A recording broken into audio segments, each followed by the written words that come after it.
The first thing he felt was the shaking. His body was banging against the wooden walls like a sack of bones. His head was splitting. He had a taste of blood and something sour in his mouth. He tried to open his eyes, and the world flooded in jagged fragments. Dark wood above his head. Cracks between the planks. Light streamed through them in thin strips, stinging his pupils. He was lying in a palanquin. He didn't know where he'd heard that word before, but he knew it for sure. A palanquin. 4 men were carrying him. He could hear their heavy breathing and the crunch of stones beneath their feet. The hands were not his own. Slender, white. The fingers were long and weak. He clenched his fist and felt the skin stretch over his knuckles without the usual resistance from his muscles. This was not his body. He realized this immediately. Not a minute later. Not after an hour. Immediately.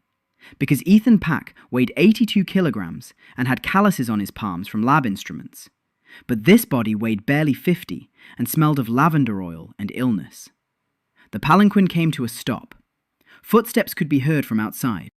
The canopy swung open, and an old man's face peered through the opening, wrinkled, darkened by the sun. His eyes were tired but alert. The old man bowed and spoke words that Ethan wasn't supposed to understand, but he did. Every single one. "Your Highness, we have arrived." Ethan didn't reply. He stared at his hands, at his slender wrists, at the silk sleeves with embroidery he couldn't read but somehow recognized. A dragon with 3 claws, the mark of the youngest prince. Memories came flooding back. Not his memories, someone else's. The cold chambers in the far wing of the palace. A table on which there was never more than a single cup. His father walking past in the hallway without ever turning his head. His brothers, 6 of them. All older, all stronger. All looking right through him as if he were glass. The name came last. Sol Jiun, the 7th son of Emperor Sol Jahon. Banished from the capital at the age of 14 for taking an unseemly interest in the books of commoners. Assigned by lot from the division of the 8 Winds, the most wretched lot in the empire. The Ash Valley. 15 square units of barren land squeezed between 3 mountains. A sentence. Not execution. Execution would have been a mercy. It was a sentence to a slow withering away in full view of everyone, so that his older brother could take this land as well a year later and say that the younger brother had failed. Ethan climbed out of the palanquin. His legs buckled and he grabbed hold of the wooden frame. The old man caught him by the elbow, carefully, gently, as if he were a fragile object. "Your Highness, you're not feeling well." Ethan straightened up. He looked ahead and froze. Gray stone. Everywhere.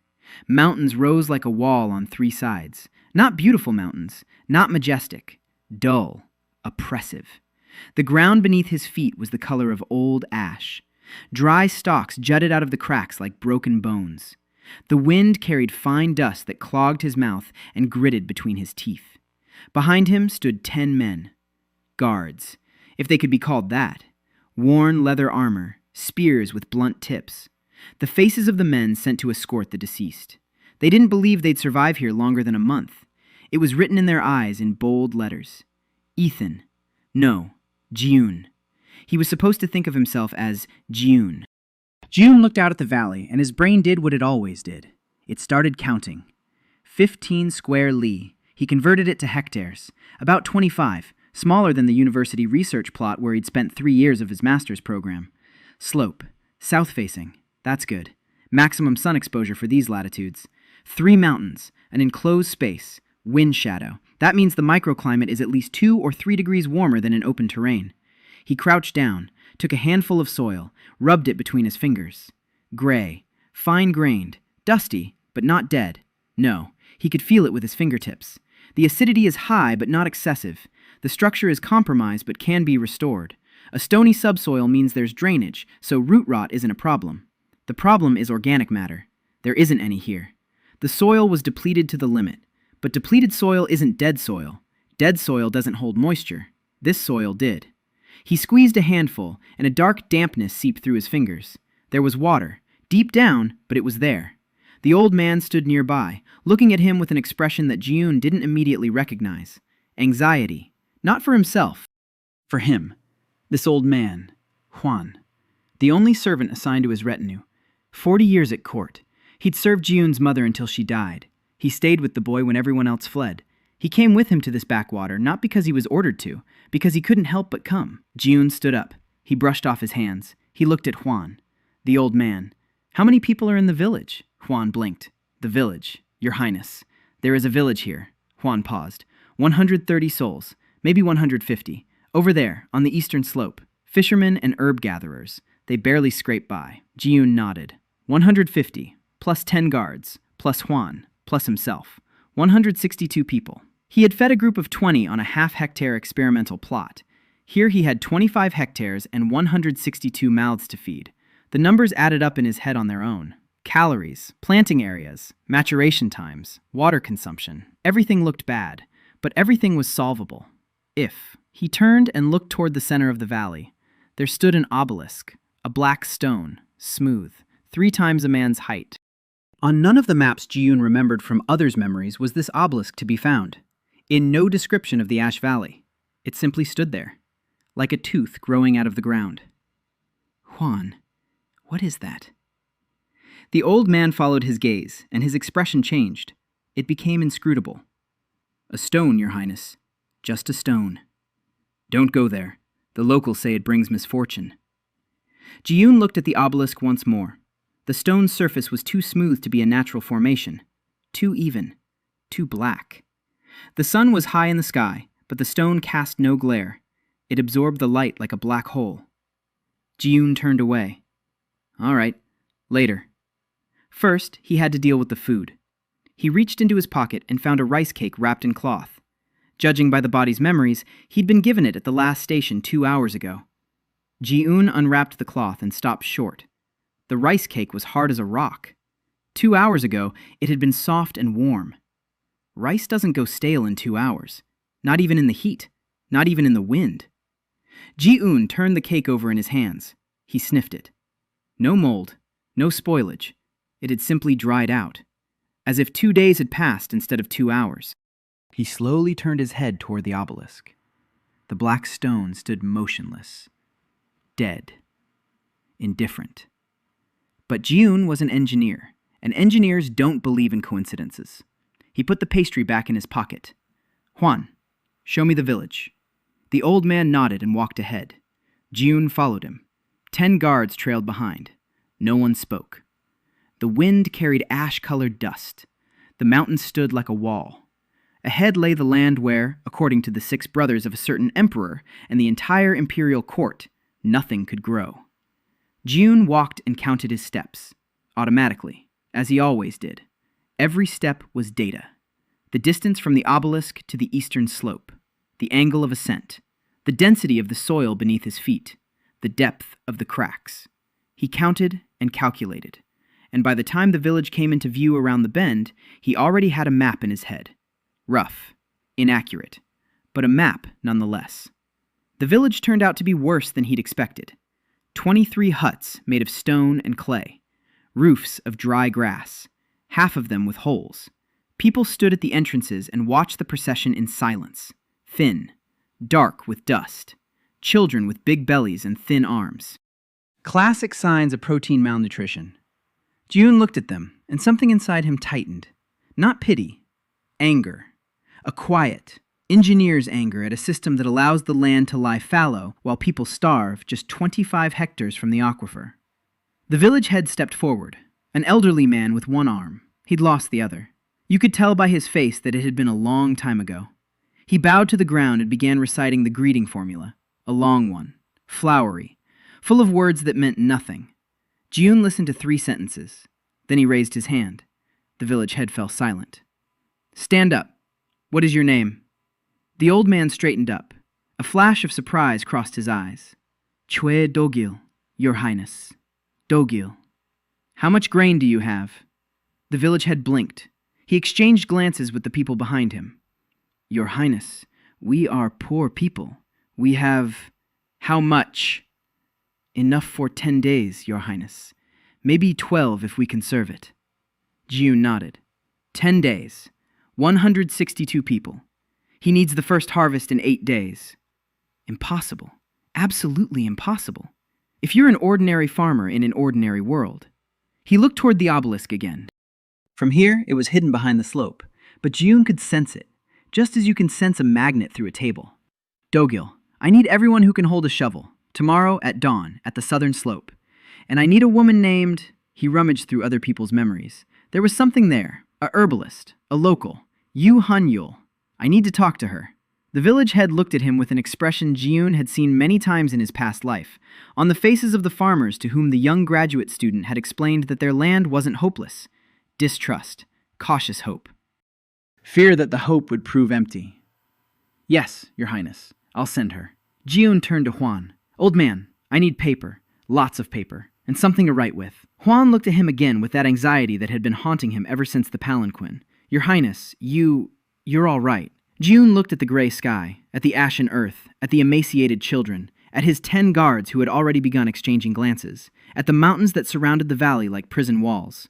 I'm fine, Huan. I just have a lot of work to do, and very little time. Yu Han Il arrived the next morning. She was short, thin, like everyone else in the village. Her dark hair was tied in a bun at the nape of her neck. Her hands were red and chapped, the hands of someone who works every day with herbs and roots and water and never complains. She bowed briefly. No flowery formalities, just a tilt of the head and a direct gaze. Jiyun took note of this. Hanyul, you treat people in the village. Yes, Your Highness. With what? She paused. With whatever is available. Herbs, poultices, sometimes roots from the mountain slopes. Jiyun nodded. Tell me about the patients. Hanil looked at him for a second. 2.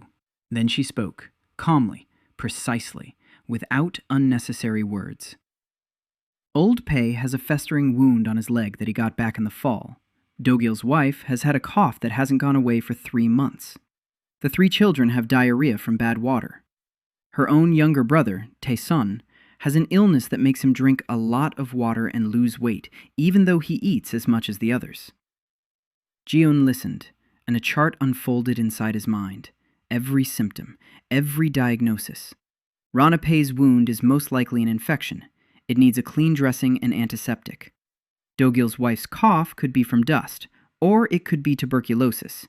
I need to listen to her breathing. The children's diarrhea is from dirty water. They need a filter. And Tae-sun, he drinks a lot. He's losing weight. Frequent urination. A classic picture. Type 1 diabetes. In the 21st century, that means insulin and monitoring. There's no insulin here. But there is something else. A diet with minimal simple sugars, complex carbohydrates, protein, fiber. Eat 5 or 6 small meals a day. It won't cure him, but it will stop the progression. It will buy us time. Your brother. How old is he? 12? Your Highness, how long has he been sick? Since spring. Han Il's expression didn't change, but her hands clenched into fists. She was afraid. Not for herself, for the boy. Ji-un stood up. Take me to him. Tae-sun was lying on a mat in a small hut. Thin, pale. His eyes were large and dark. He looked at Ji-un in fear and tried to sit up. Ji-un sat down on the floor next to him. Don't sit up. How are you feeling? The boy looked at his sister. Han-il nodded. I'm thirsty, Your Highness. I'm always thirsty. Ji-un examined him. His skin was dry. His breathing was rapid. His breath had a slightly sweet smell. It all added up. Hanyul, your brother isn't dying. She flinched. His illness. I've seen this before, in my mother's notes. He spoke that lie easily. Too easily. And he felt something scratch at him inside. His mother. Ji-un's mother. She died when he was 6. Using her name as a cover for knowledge from another world was despicable, but necessary. His body isn't producing it. Ji-un paused. He chose his words carefully. One of the fluids that controls how the body draws energy from food. Food goes in, but his body can't use it. That's why he's losing weight. That's why he drinks so much. His body is trying to flush itself out from the inside. Hannah listened. Her eyes didn't blink. It can be cured. No, but we can make sure he lives. For a long time. That's fine. To do that, I need you to strictly follow the rules I'll give you. He spent 2 hours with her. He explained the principles of nutrition for diabetes. He translated everything into language she could understand. No honey. No white rice. Only brown rice. Only whole grain porridge. Beans. Vegetables. Fish, if available. Small portions 6 times a day. Never skip a meal. Hanel listened and memorized. She didn't take notes. She didn't have any paper. But Jiun could see in her eyes that she was memorizing every word. Hands that remember everything. It wasn't just about herbs. When he finished, Hanel was silent for a long time. Then she looked up at him. "Your Highness, how do you know this?" He held her gaze. "My mother was a scholar. She left behind records." Hanel looked at him for another 3 seconds. Then she nodded. But something remained in her eyes. Not distrust, a question. One she had decided not to ask just yet. Jiun left the hut and headed toward the southern slope. People were already waiting there. Dogil had brought 30 people, men and women, old and young, with shovels, with hoes, with pickaxes. They stood and looked at their new prince, a 17-year-old boy in silk robes who wouldn't last even a month here. That's what they thought. Jiun could see it. He took off his outer robe, rolled up his sleeves, took a shovel from the man standing closest to him. The man handed it over as if they'd taken his child away. Jiun thrust the shovel into the ground.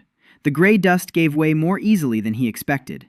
Beneath the top layer, the soil was denser, moister. Good. He began to dig. Not just a hole, a terrace. A narrow step on the slope, 3 paces wide, with a rim along the bottom edge to hold the water. He worked and explained.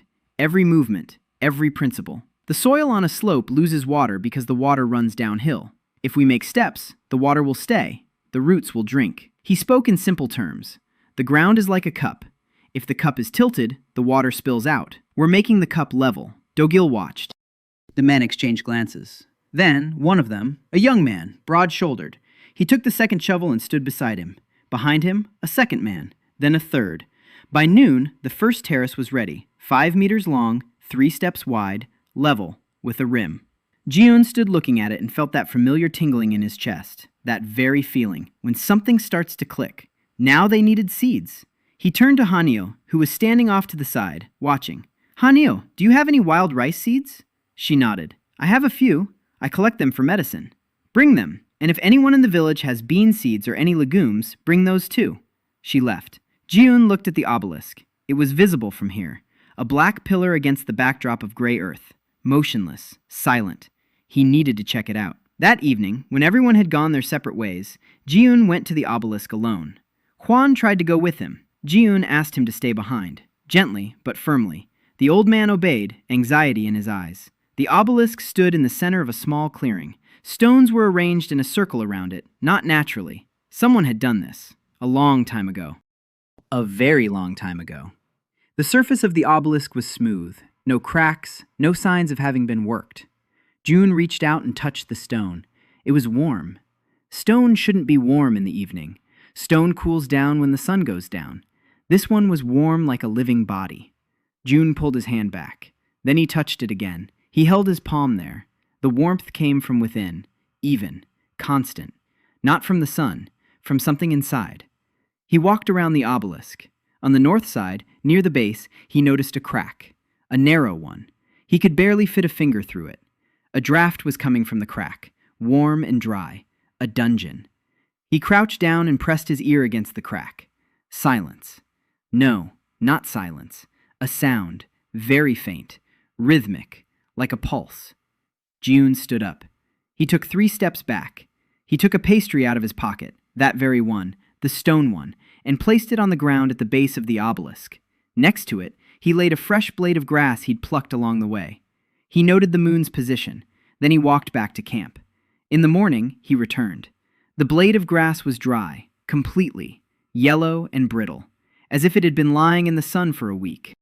And mold had appeared on the pastry. White, fuzzy mold that grows on bread in 3 or 4 days. 1 night had passed. 8 hours at most. June sat down on a rock. He closed his eyes. He counted to 10. He opened his eyes. The mold hadn't gone anywhere. Time acceleration. Localized. Tied to the obelisk. The radius is still unclear. The coefficient is still unclear. But the fact is undeniable. Time passed faster here. Much faster. He sat there in silence for 20 minutes. His mind was working. He was weighing his options. If the ratio was at least 10 to 1, then rice planted here would ripen not in 4 months, but in 12 days. If 20 to 1, then in 6 days. If higher, he needed an exact number. He took out a sheet of paper, the very same one that Juan had found for him yesterday. He wrote the date on it. He placed the sheet on a rock by the obelisk. He weighed it down with a small stone.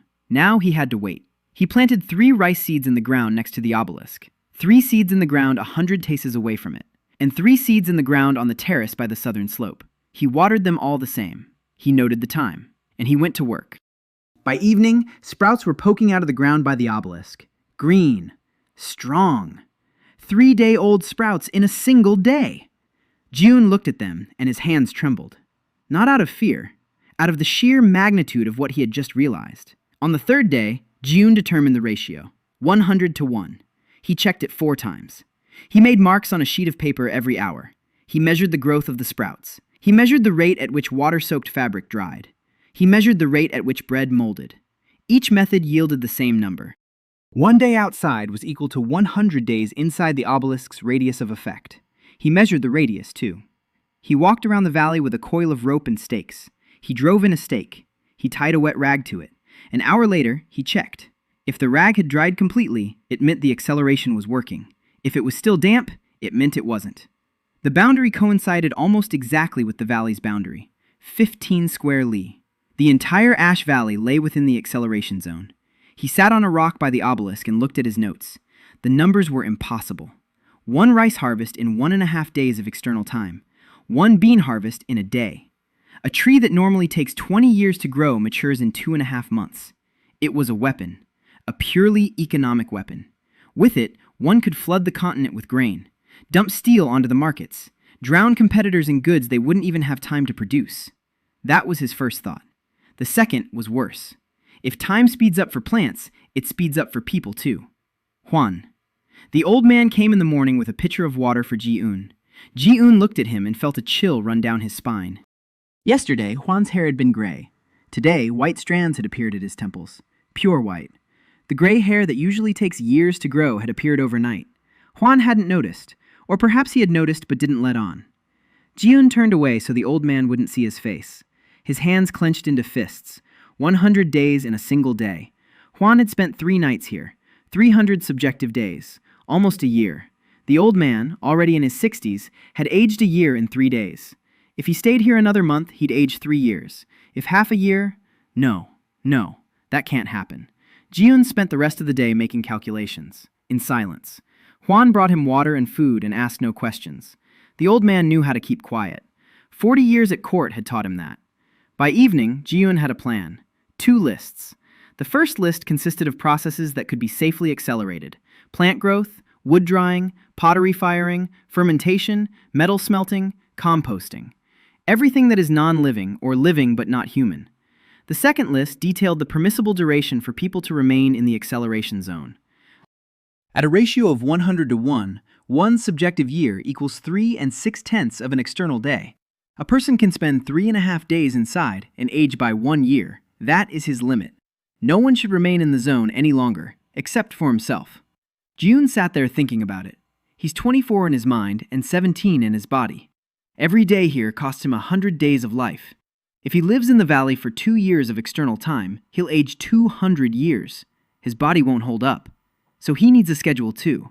That means he needs a base outside the zone, a place where he could sleep, where time flows normally. He would enter the zone in the morning, work, and leave before nightfall, every day, just like at a factory. Morning shift, evening rest outside the zone. And Hwan needed to be taken out immediately. On the morning of the 4th day, Ji-un gathered everyone, 10 guards, Hwan, Dogil, Hanil, 30 workers. They stood before him and waited. He spoke briefly.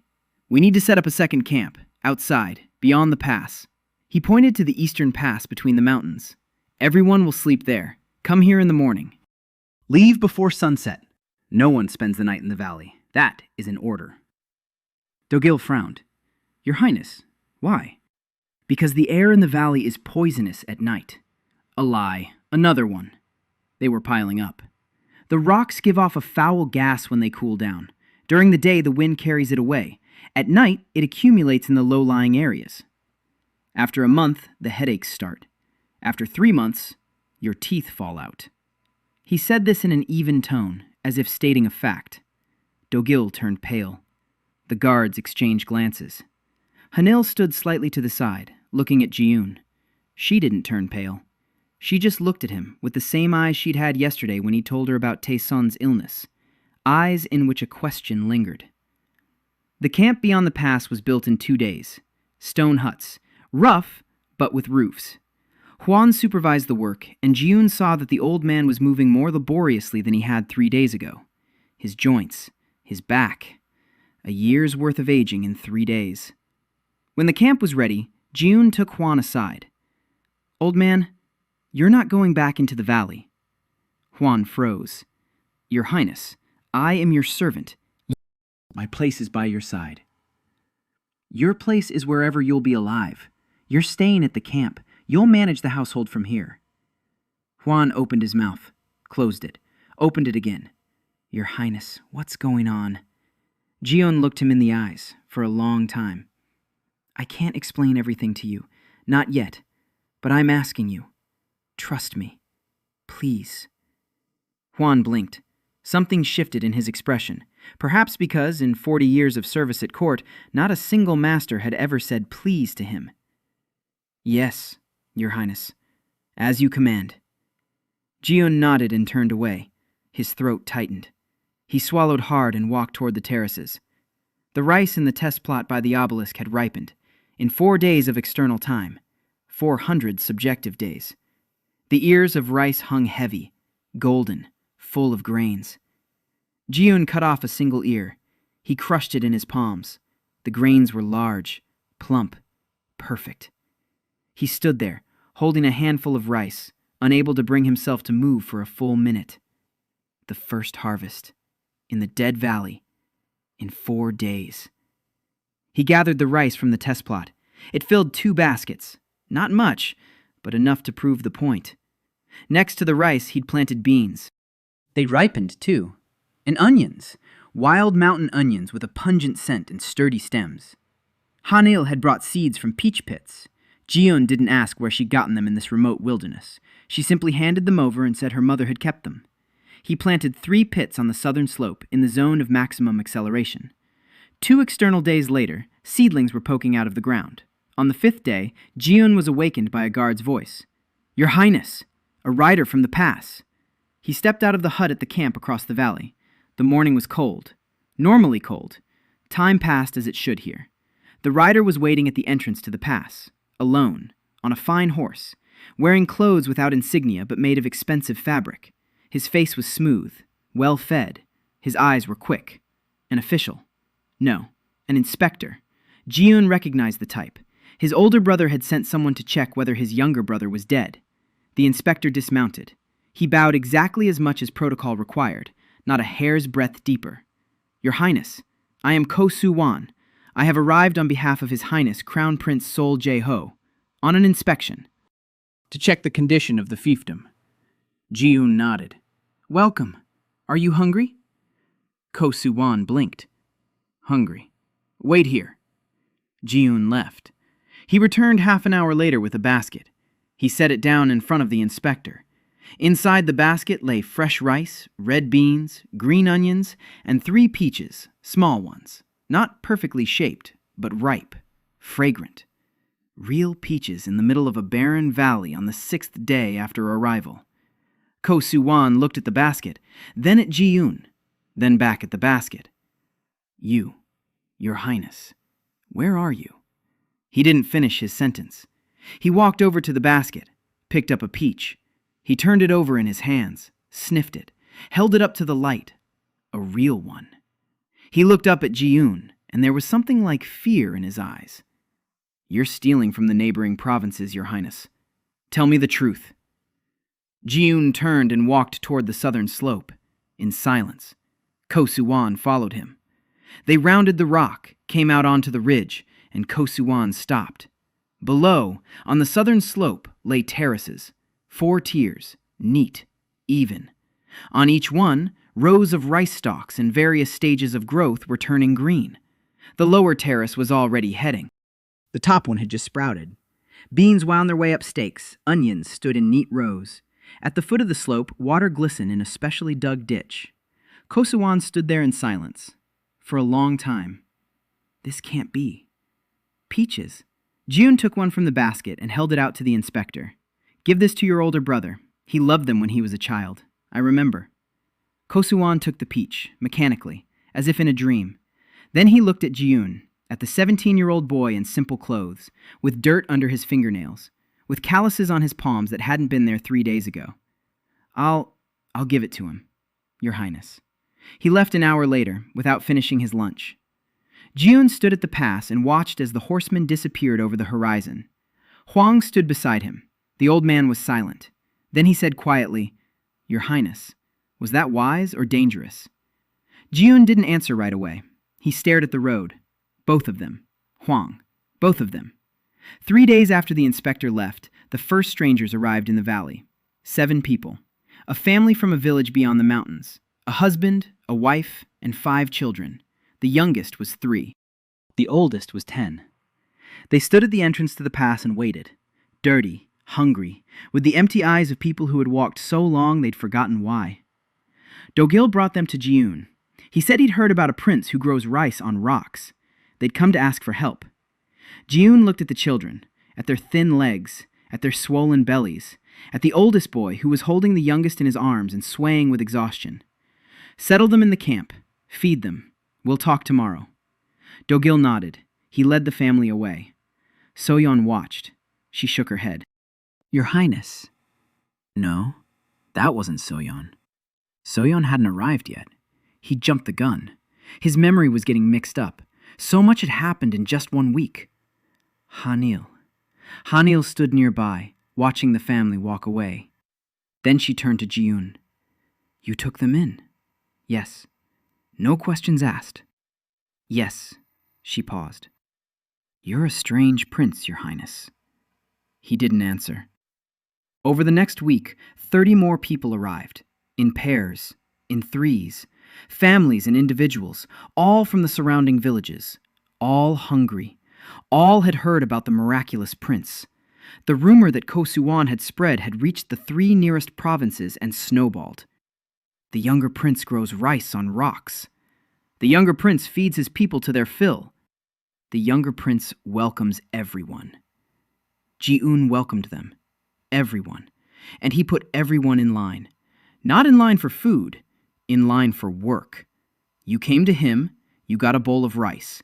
You got a place in the camp beyond the pass. In the morning, you go to work.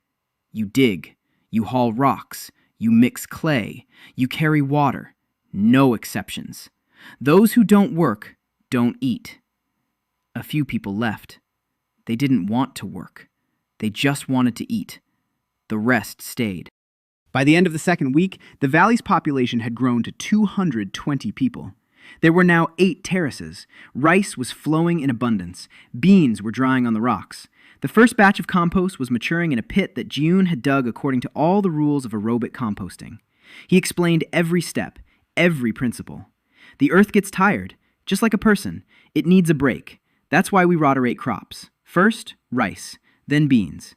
The beans nourish the earth, then rice again. Dogil listened.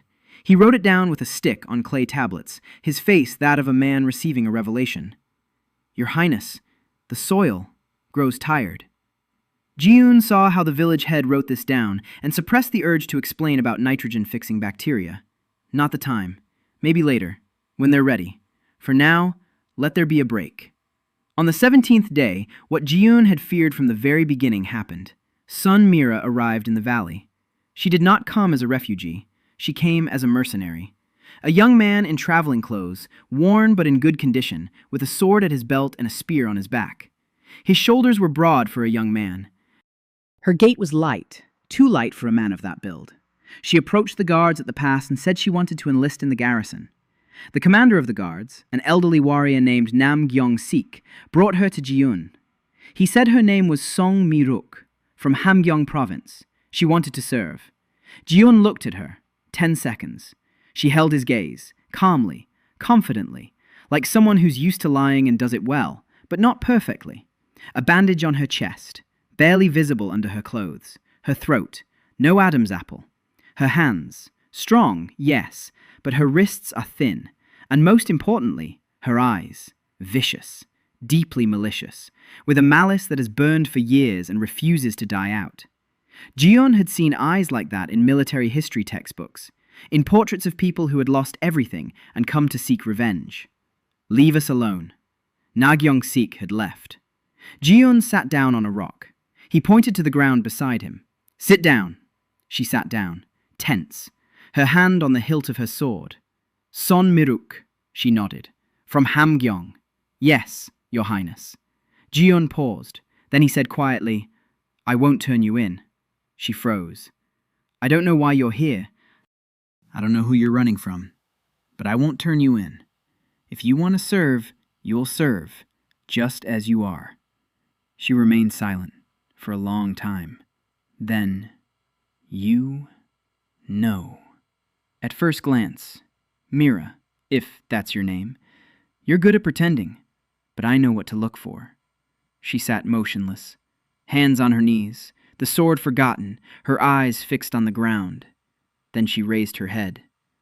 "Sun Mira, daughter of General Sun Hyun-jun." Jiyeon knew that name, from other people's memories. General Sun. He commanded the Northern Army, accused of treason 5 years ago. Executed. The family was exiled and scattered. The daughters were sold into service. Mira ran away. She told him this in 3 sentences, dryly, like a report. "My father wasn't a traitor. He was eliminated because he refused to obey the third prince. I want to—" She fell silent. "You want revenge?" "Yes." "On whom?" She looked at him. "Everyone." Jiyeon shook his head. "Everyone means no one. You need a target, or a cause." She frowned. "I'm offering you a cause. You know how to fight. You've read military treatises. Don't deny it. You quoted the Northern Army's drill manual when you introduced yourself to Gyeong-sik, word for word. Women don't have access to those texts, so you read them at your father's." Mira looked at him. Her mouth fell open. "Just like you. I have 10 guards. In 6 months, I'll need 100. I need someone who can train fighters and think 3 moves ahead. You're that person. Or not." She was silent. I came to enlist as a private." "You came to hide. I'm offering you more." Silence. The wind whipped up dust. Somewhere below on the terraces, hose clattered. Mira stood up. She straightened her back. She took her hand off her sword, for the first time during the entire conversation. "I will serve, Your Highness." Jiyoon nodded. "Good. Training begins tomorrow, at dawn." "And Mira," she turned around, "you can take off the bandage. It doesn't matter here." She stood there for a second. 2. Then she nodded, briefly, and left. Nam Gyeong-sik was waiting outside. He looked at Jiyoon questioningly. "Commander, Son Miruk has been accepted into the garrison, with a rank." He paused. "Corporal." "Your Highness, Corporal. That's it. Right away." "Yes, right away." Gyeong-sik opened his mouth, then closed it. He'd served for 20 years and was used to not arguing with princes. "As you command, Your Highness." That evening, Jiyoon sat in the camp beyond the pass and drew up plans. He ran out of paper on the second day. He drew on bark, on flat stones, on the back of the bark. He needed a forge. Without metal, there would be no tools. Without tools, there would be no expansion. Without expansion, 220 men would hit a ceiling in a month. He had the skills. He had the men. He had land rich in iron. He'd seen reddish streaks in the soil when they were digging the terraces. Bog ore. Low grade, but usable. If he built a furnace, if he made bellows, if he found limestone for flux. If. So many ifs. Each one required people and time. The number of people grew every day. He had 100 days' worth of time in a single day. And still, it wasn't enough. Hanil came before bedtime. Silently, she placed a cup of herbal tea in front of him. Bitter. Herbal. He drank and stared at the fire. "Your Highness, Taesong is feeling better. He stopped losing weight." Jiyoon closed his eyes. "Good, Hanil. That's good." She didn't leave. She stood nearby. He opened his eyes and looked at her. "One more thing. Your hands, Your Highness." She pointed to his palms. Chapped. Red. Calloused from the shovel and stones. "Let me make some ointment." He looked at his hands. The hands of a 17-year-old prince who had never held a shovel in his life. Hands that in 2 weeks had turned into those of a laborer. "Thank you, Hanil." She nodded. She left. She returned 10 minutes later with a small pot. She sat down beside him. She took his hands in hers gently and began rubbing the ointment into the cracks. The ointment smelled of pine needles and something slightly bitter. Hennel's hands were warm, accustomed to this work. She didn't look at him. She looked at his palms, intently, as if he were a patient. Ji-un sat there in silence, and for the first time in 2 weeks in this strange world, in a strange body with strange memories, he felt something resembling peace. He spent 7 external days building the forge, 700 subjective days, almost 2 years in accelerated time. No one was allowed inside. He laid down the rule on the very first day. Build from the outside, gather materials from the outside, bring them to the boundary. From there on, he did it himself. They didn't understand. Why was the prince hauling stones inside by himself? Why was he laying up the furnace himself? Why wouldn't he let anyone help? Jian didn't explain. He couldn't. Every hour inside the zone cost 4 days of life. He couldn't afford to waste other people's years on laying the furnace. He kept the design in his head. A small blast furnace, 2 meters tall, a shaft-type furnace with forced draft. He remembered the principle from his course in the history of metallurgy. The bloomery process is Stone Age technology. The temperature is low.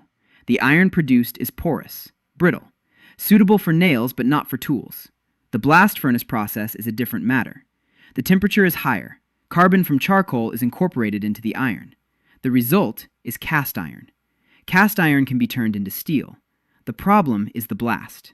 Ordinary bellows provide a weak airflow. Large, pedal-powered bellows are needed, or a water wheel.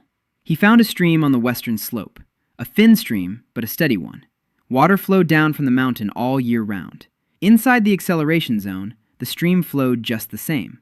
The water wasn't accelerating. No, it was accelerating, but it was flowing water. It entered the zone from the outside and flowed down through it.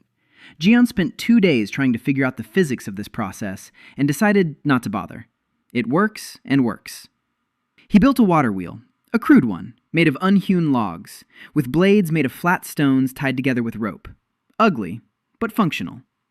The wheel turned, slowly, jerky, but it turned. Through a system of levers, it set the mechanisms in motion. Large leather bellows sewn from goat skins. He used 28 skins. All the goats in the area were now walking around naked. The bellows breathed evenly and deeply. Air flowed into the furnace through a clay pipe. He built the furnace out of stone held together with clay mixed with straw ash. He coated the inner surface with a mixture of clay and sand. He let it dry. The first firing was a test run, just to warm up the walls. On the second day of firing, a crack appeared on the left wall. He took it apart, rebuilt it, let it dry again, fired it again. A crack appeared in a different spot. He took it apart, rebuilt it. He added more sand to the clay. He fired it. It held up. On the 4th day, he loaded the first batch of bog ore. He had collected the ore himself. While digging on the terraces, he'd come across reddish clumps. He'd set them aside. He explained to the workers which stones to collect. The reddish ones. Heavy ones. The ones that stain your hands with rust. Ore on top. Then charcoal. Then ore. Then charcoal. In layers. Like a cake. He found limestone for flux on the northern slope. White stones that fizz when you splash vinegar on them. Hanil showed him. She knew every rock in the area. The furnace was breathing. The temperature inside was rising. The rock began to glow red, orange, yellow. June stood there watching the fire and counting. He roughly estimated the temperature by the color.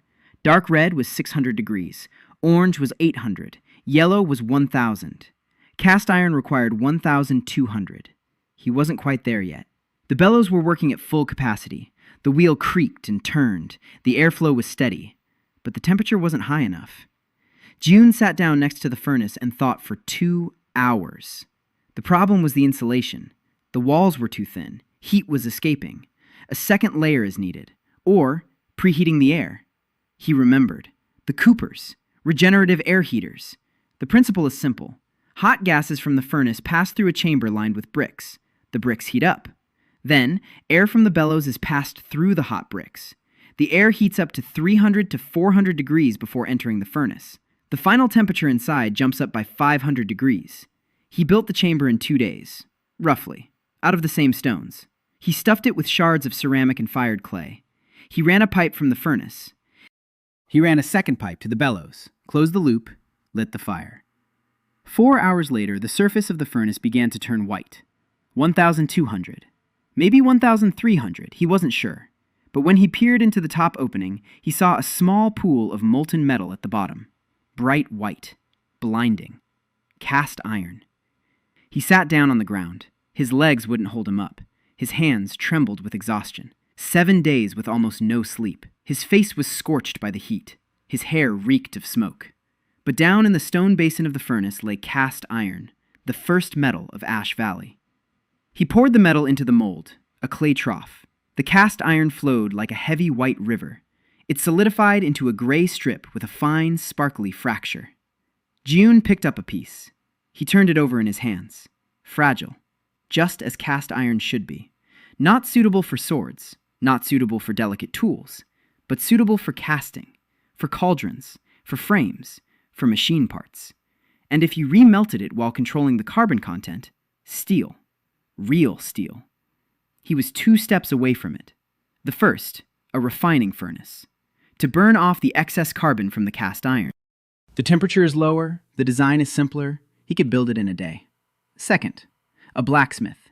He needed someone to do the forging. He could smelt the metal himself, he could do the calculations, he could design, but forging, that's done by hand.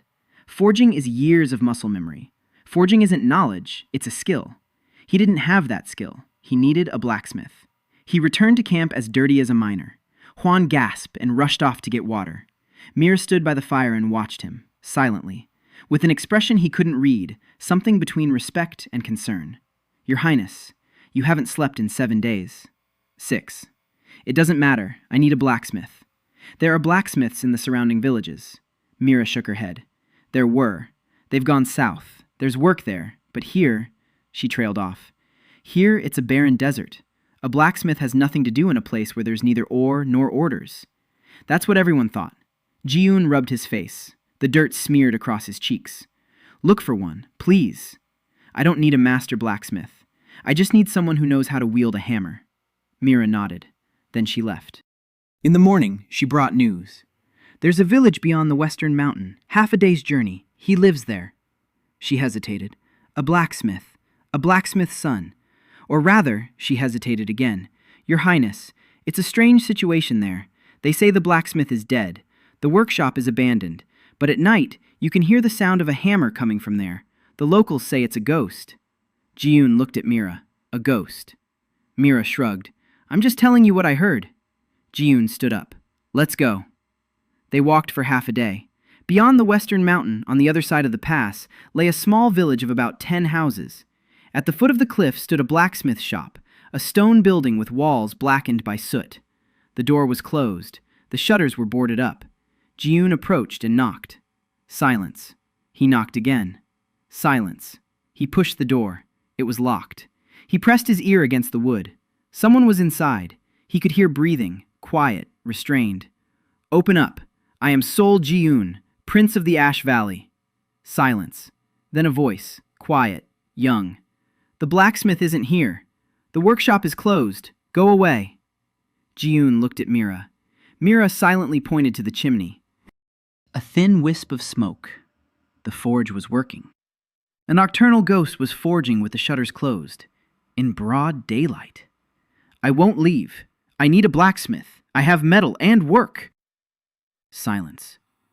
A long silence. Then the creak of the bolt. The door opened slightly. A girl stood in the doorway, 17 years old, maybe 16. Short, thin. Black hair gathered under a scarf. Her face was smudged with soot. Her hands were covered in burns, old and fresh. Her eyes were dark and wary, the eyes of a cornered beast. She was looking at Jiyun, at his clothes, at Mira's sword. The blacksmith had died 3 months ago. She stumbled over her words. Daughter, and since the blacksmith is gone, the workshop is no longer in operation. Jiyun looked over her shoulder. Behind the girl, in the dim light of the smithy, he could see an anvil. A knife lay on the anvil, half finished. 3 more lay nearby on the workbench. And a horseshoe. And a door hinge. Everything was neatly laid out in a row, All high-quality work. You forged these. She froze, pressed her lips together, remained silent. Ji-yoon reached out his hand. Go ahead. She hesitated, then stepped back. Ji-yoon stepped inside. He picked up a knife from the anvil. He turned it over in his hands. The blade was smooth. The thickness was even. The edge was ground to the correct angle. For a village blacksmith shop, the work was flawless. He put the knife back down. He turned to the girl. What's your name?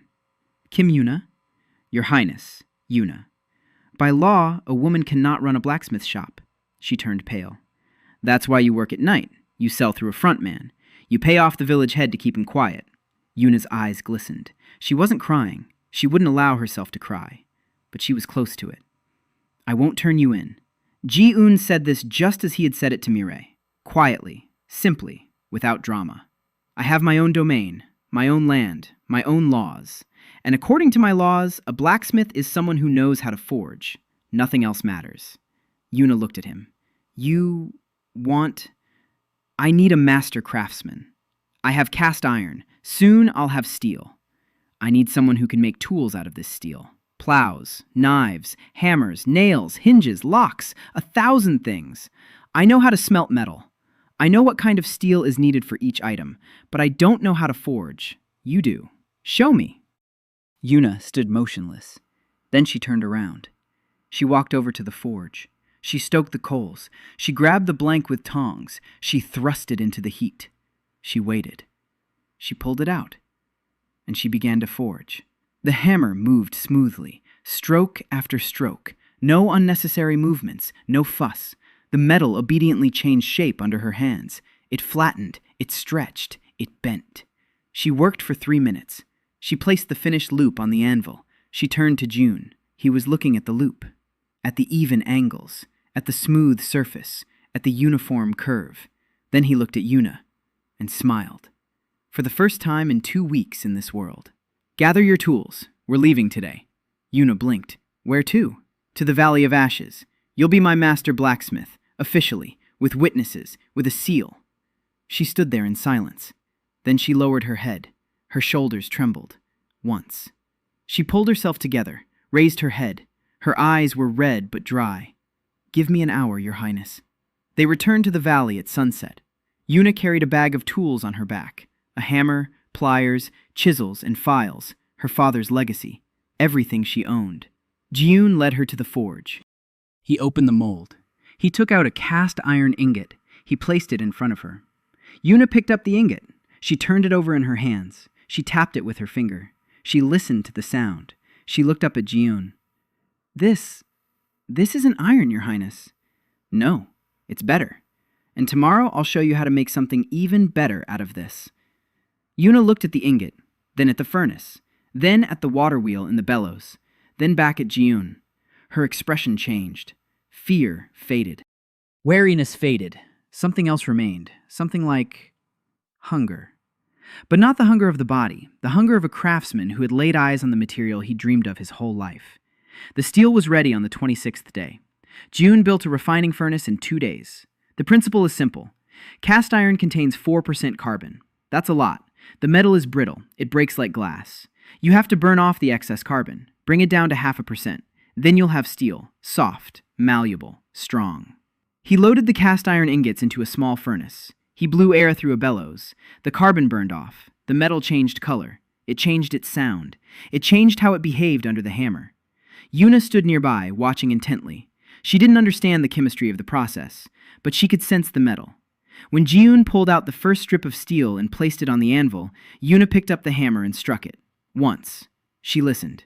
She struck it again. The metal didn't split. It didn't crumble. It sang. With a thin, clear ringing. Yuna raised her head. Her eyes were huge. She didn't say a word. She just stood there with the hammer in her hand, listening as the ringing faded. Then she began to forge. She made her first knife from ash steel in 3 hours. Rough, heavy, unadorned. But when Ji-yoon ran the blade along a rope, it cut through effortlessly, like butter. Yuna looked at the knife, and her hands trembled. Not from fatigue, from the fact that she was holding in her palms something she could never have made from raw iron. Ji-yoon took the knife. That evening, he went to see Han-il. He handed her a package. She unwrapped it. Inside lay a knife with a wooden handle, small, light, with a thin blade. "What's this for, Your Highness?" "For herbs. You cut roots and stems every day. I've seen what you use, a dull shard that slips off. This will be easier." Han-il took the knife. She turned it over in her hands. She tried it on a stem of dried chamomile. The stem was cut cleanly and smoothly. She was silent. Then she looked up. "You made this? For me?" Ji-un shrugged. "Yuna made it. I just prepared the metal." Han-il looked at him for a long time. Then she said quietly, "Thank you, Your Highness." It was the first thank you he had ever heard in this world. Not for food, not for an order, for something made for a specific person. He nodded and walked away. Something warm welled up in his throat. By the 30th day, he had 10 knives, 2 axes, 1 plow, 14 steel hoes that didn't dull after the first day of work. The people on the terraces were digging twice as fast. The stone gave way. The roots were cut through. Work that used to take a week now took 2 days. Yuna forged from morning until sunset. Ji-un made sure she didn't stay in the acceleration zone any longer than she was supposed to. She resisted. "Your Highness, just 1 more hour. I need to finish this batch." "No, get out." "But, get out, Yuna." She frowned. She pressed her lips together, but she left. Once, she asked, "Why, Your Highness? Why can't I spend the night in the valley?" "Poisonous gas." She looked at him, calmly. "There's no gas. Your Highness, I've lived at the foot of this mountain my whole life. The rocks here don't emit anything." Ji-un froze. Yuna looked at him without reproach, without anger, with the same expression as Han-il. A question. Quiet, patient. "I can't explain it right now." Yuna nodded. "All right." She accepted it, just like Han-il, just like Mira. 3 women who saw that he was lying and decided to believe him despite the lies. It gnawed at him at night. At the camp beyond the pass, where time flowed normally and one could lie down and gaze at the stars and think, they believe him, but he's lying. Every day. About little things. On major things. His mother's dreams. Poison gas. The notes of the late scientist he'd made up. Every lie became a brick in the wall he was building between himself and his people. A wall that would one day collapse and crush them all. On the 35th day, Park So-yeon arrived. She rode in on a mule, alone, with a trunk tied to the saddle. Inside the trunk lay ledgers, 27 of them, filled out in her handwriting, in impeccable, fine script. She dismounted at the pass. She looked around. She saw the camp, the huts, the people, neat rows of fish drying racks, a warehouse with sacks of grain. She nodded approvingly and went to look for the prince. She found Ji-una on the terraces. He was standing knee-deep in mud, explaining to a group of workers how to lay down straw mulch. The straw on the ground acts as a blanket. It protects from the heat during the day and from the cold at night. It retains moisture, it keeps weeds out, the soil beneath it thrives. The workers nodded. They jotted down notes on their slates. Soyeon stood to the side and waited. 10 minutes. 20. She didn't rush him. When June finished and turned to her, she bowed. Deeply, but without obsequiousness, as one equal to another. "Your Highness, I am Park Soyeon, former accountant of the Imperial Chancellery. I heard that you're looking for intelligent people and don't judge by gender. I am intelligent." Jian looked at her. 26 years old, a calm face, distinct features, eyes without fear, without hope either. The eyes of someone who had long since given up hope and, instead, begun to take action. "Why were you fired?" She didn't flinch. "I uncovered embezzlement, 12,000 silver coins, in the accounts of Finance Minister Ko Chang-sun. He was diverting grain taxes through front warehouses. I drafted a report. The report reached the minister before it reached the auditor. I was fired for insubordination. The report was burned. Ko Chang-sun is still the minister." She said this matter-of-factly, without bitterness, like a financial report. Facts, figures, dates. "You have a copy." She looked at him. For the first time, something flashed in her eyes. Surprise. "Yes, Your Highness, in the chest." "Show me." They talked for 4 hours. Soyeon laid out the ledgers on the rocks and explained the system to him. Double entry bookkeeping. Debit, credit, balance, cross-checking. Jiun looked at her records and smiled. She had invented double entry bookkeeping all by herself, without textbooks, without Luca Pacioli, without 500 years of European economic thought. All by herself, because the old system didn't let her catch thieves. You're a genius. She blinked. Your Highness. I'm serious. You came up with this on your own. Me? Yes. The existing system didn't answer the questions I was asking. I restructured it. Ji-un stood up. He held out his hand. Welcome. You will be the head of the Ash Valley Chancellery. So-yeon looked at his hand, then at his face, at the dirt on his cheeks, at the calluses, at his simple clothes. Your Highness, you have a chancellery. You will, starting today. She took his hand. The handshake was firm, dry, businesslike. The first thing she did was take inventory. For 3 days she counted everything. Sacks of rice, sacks of beans, heads of livestock, tools, people by age, gender, and skill, charcoal supplies, clay supplies, rope supplies, everything. Then she went to Ji-un with her report. Your Highness, you have 238 people. Of those, 151 are able-bodied, 42 children under 10, 19 elderly people over 60, 7 sick people. Grain reserves will last 21 days at the current consumption rate, 40 days when accounting for the new harvest. 18 finished steel products have been produced, and there are 4 ingots in stock. There are shortages in 3 categories: salt, cloth, and lumber. Ji-un listened and nodded. Every figure was accurate. Everyone was verified. This was the work of a master. Salt. Where is the nearest source? So-yeon took out a map. She had brought her own, more detailed than the imperial one. A salt lake in Gyeongsang province. A 4-day journey by cart. But purchasing it requires silver. You don't have any silver. You have steel. No one on the continent has steel of this quality. We can trade it.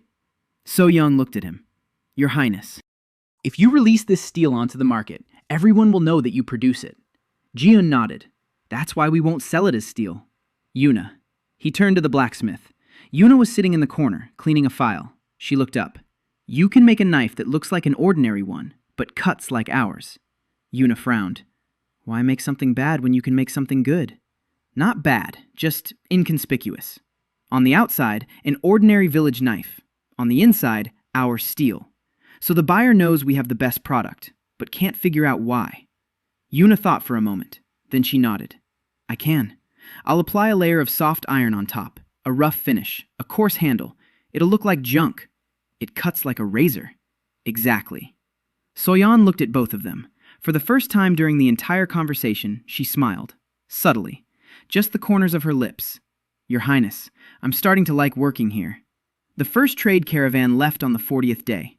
3 carts, 20 ordinary-looking knives, 10 hoes, 5 axes. It all looked like average village-made goods. Everything cut and chopped so well that the buyers shuddered. Mira sent 2 guards to escort them. The caravan returned 8 days later. With salt, with cloth, with a sack of silver, and with news. The news was bad. The guards brought back 3 rumors. First, Crown Prince Jaeho is gathering troops on the border of Gyeongwon Province, officially to suppress bandits, in reality to demonstrate his power to his other brothers. Second, the 5th brother, Sol Tae-gyeong, sent hired assassins. Not after Ji-un, to the 4th brother, Sol Young-ho. He was found with a knife in his back at his own banquet. The 4th brother is no more. 5 brothers and Ji-un remain. Third, the Temple of the Celestial Circle has sent an official blessing to Ash Valley, a scroll with a golden seal, a prayer for the prosperity of the new fiefdom, and a priest observer who is to arrive in 10 days. Ji-un sat and stared at the scroll. The golden seal glinted in the light of the campfire. So-young stood beside him. She turned pale when she heard about the priest. Your Highness, the temple does not send observers to minor fiefs. Never. That means that they know. Or don't know, or suspect. The difference is important. Ji-un rolled up the scroll and tucked it into his sleeve. When he arrives, in 10 days, 10 external days, 1,000 subjective days, 2.5 years of accelerated time before a stranger's eye sets upon the valley of peace. Yes, Your Highness. We need to prepare. The next 10 days were the most tense. Ji-un divided the work into 2 streams. The first stream was what the priest must see, a poor but tidy valley, terraces with an ordinary harvest, simple huts, a modest way of life, a prince who prays devoutly and has been blessed with good land. The second strand was what the priest must not see: the furnace, the smelting furnace, the steel reserves. The water wheel. An irrigation system too complex for a barren valley. Yuna dismantled the forge in 2 days. Every tool, every ingot, every mechanical part was carried to a cave on the northern slope. Ji-yoon found the cave during the second week. Deep, dry, with a narrow entrance that was easy to conceal. Now it had become a secret storage facility. He didn't dismantle the furnace. It would take too long to rebuild. Instead, Mira and 5 guards spent the night laying a stone wall around it and covering it with earth. From a distance, it looked like a hill. Nothing remarkable, just one of hundreds in the valley. They removed the water wheel from its axle and hid the blades. They left only the stone base, which could be mistaken for the remains of an old mill. The terraces couldn't be camouflaged, but Ji-yoon did something else. He planted the upper terraces with common varieties that would grow even without acceleration. Just good soil. Just a south-facing slope. Just lucky with the microclimate. He filled in and leveled the lower terraces with their experimental plantings. So-yeon drafted a cover story, a 14-page document, a report on the state of the Ash Valley fief. Everything was true. Everything was accurate. Everything was carefully understated. Yields were listed as average. The population was listed as 190 instead of 240. Production consisted only of food. No metal, no trade. A modest, self-sufficient fief with nothing to boast about and nothing to hide. June read the report and shook his head. "You're a dangerous man, So-young." She allowed herself a smile. "I'm an accountant, Your Highness. We're all dangerous people." On the 9th day, Ji-yoon did one more thing. He went to see Hanyul.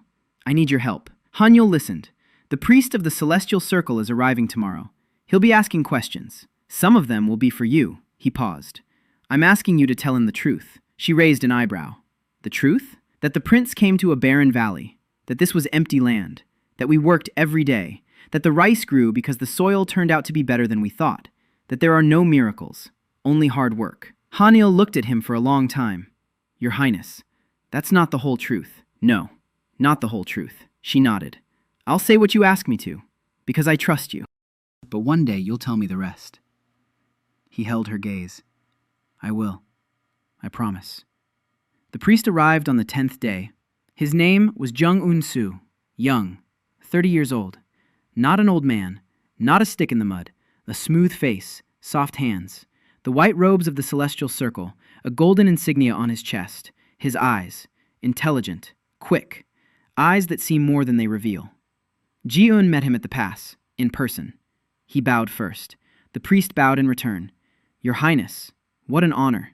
The Heavenly Circle is pleased to see the late Emperor's youngest son in good health." The words were warm. The tone was warm, but his eyes scanned everything around him. The camp, the huts, the people, the condition of the roads, the number of guards, the types of tools, everything. Ji-yoon led him through the valley. He showed him the terraces, the upper ones, the ordinary ones. The rice stood straight. The ears were heavy. Jung-un-soo bent down. He touched an ear of rice. He rubbed the grain between his fingers. "Good rice." "Your Highness, the soil here is more fertile than they say." Ji-yoon nodded. "The southern slope, a warm microclimate. The mountains shield it from the wind." "I've been lucky." The priest smiled. "Or perhaps heaven favors you." They had lunch together. Rice, beans, fish, a simple meal. Jung-un-soo ate neatly and asked questions about his childhood, about his mother, about the books Ji-yoon had read. The questions seemed random. They were not random. Each question tested something: memory, coherence, mental state. The priest was testing whether the prince was insane. Ji-yoon answered calmly and carefully, revealing exactly as much as necessary, no more. Jung-un-soo spent 3 days in the valley, exploring every corner. He spoke with Dogel, with 2 guards, with 3 refugee families, with Han-il. Han-il said exactly what Ji-yoon had asked her to say, calmly, convincingly, without a single false note. The priest listened and nodded. On the evening of the 3rd day, he came to Ji-yoon. "Your Highness, I am impressed." Ji-yoon waited. "You turned the desert into a garden in a month and a half. That is unusual." "The soil was better than it seemed." The priest smiled. "Of course. And one more thing, Your Highness. The obelisk in the center of the valley. Do you know what it is?" Ji-yoon didn't flinch. "A stone." "The locals say it brings misfortune. I didn't go near it. Jeon Un-soo looked him in the eyes. 3 seconds. 5. 7. Wise, Your Highness. Some stones are best left untouched. He left the next morning, taking with him a detailed report that Jeon hadn't seen but could imagine. At the pass, the priest turned around. He looked at the valley, at the obelisk, which from here was visible as a black dot against a gray background. Then he turned and rode away. Ji-eun stood there, watching him go. So-young stood beside him. He knows. He knows something. The question is what exactly? So-yeon nodded. And who sent him? High Priest Hwang Dong-hyun, Your Highness. Personally. I checked the seal in the scroll. The High Priest's personal seal, not an official one. Ji-eun paused. The High Priest of the Celestial Circle is interested in the barren valley with the black obelisk. This is no coincidence. This is the beginning of something. Something big and dangerous. He needed information about the temple, about Hwang Dong-hyun, about why this valley had been empty for 200 years. What happened here? Who lived here? Who destroyed it?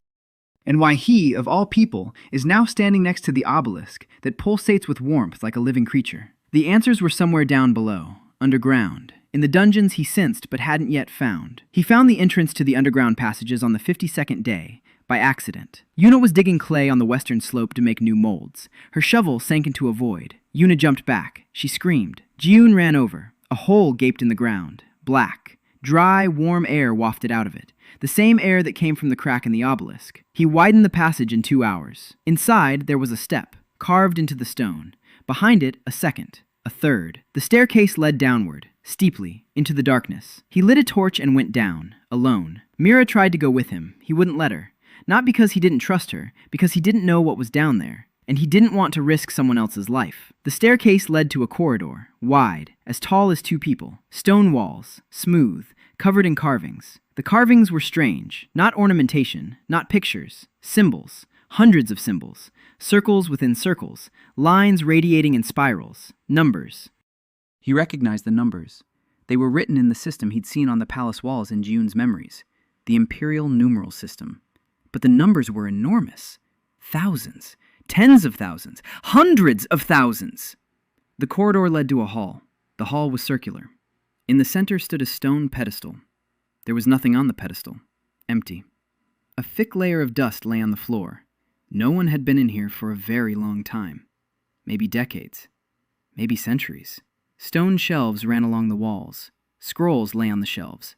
Dozens of scrolls in dark wooden cases. June picked one up. He opened it. The paper had darkened with age, but the text was legible.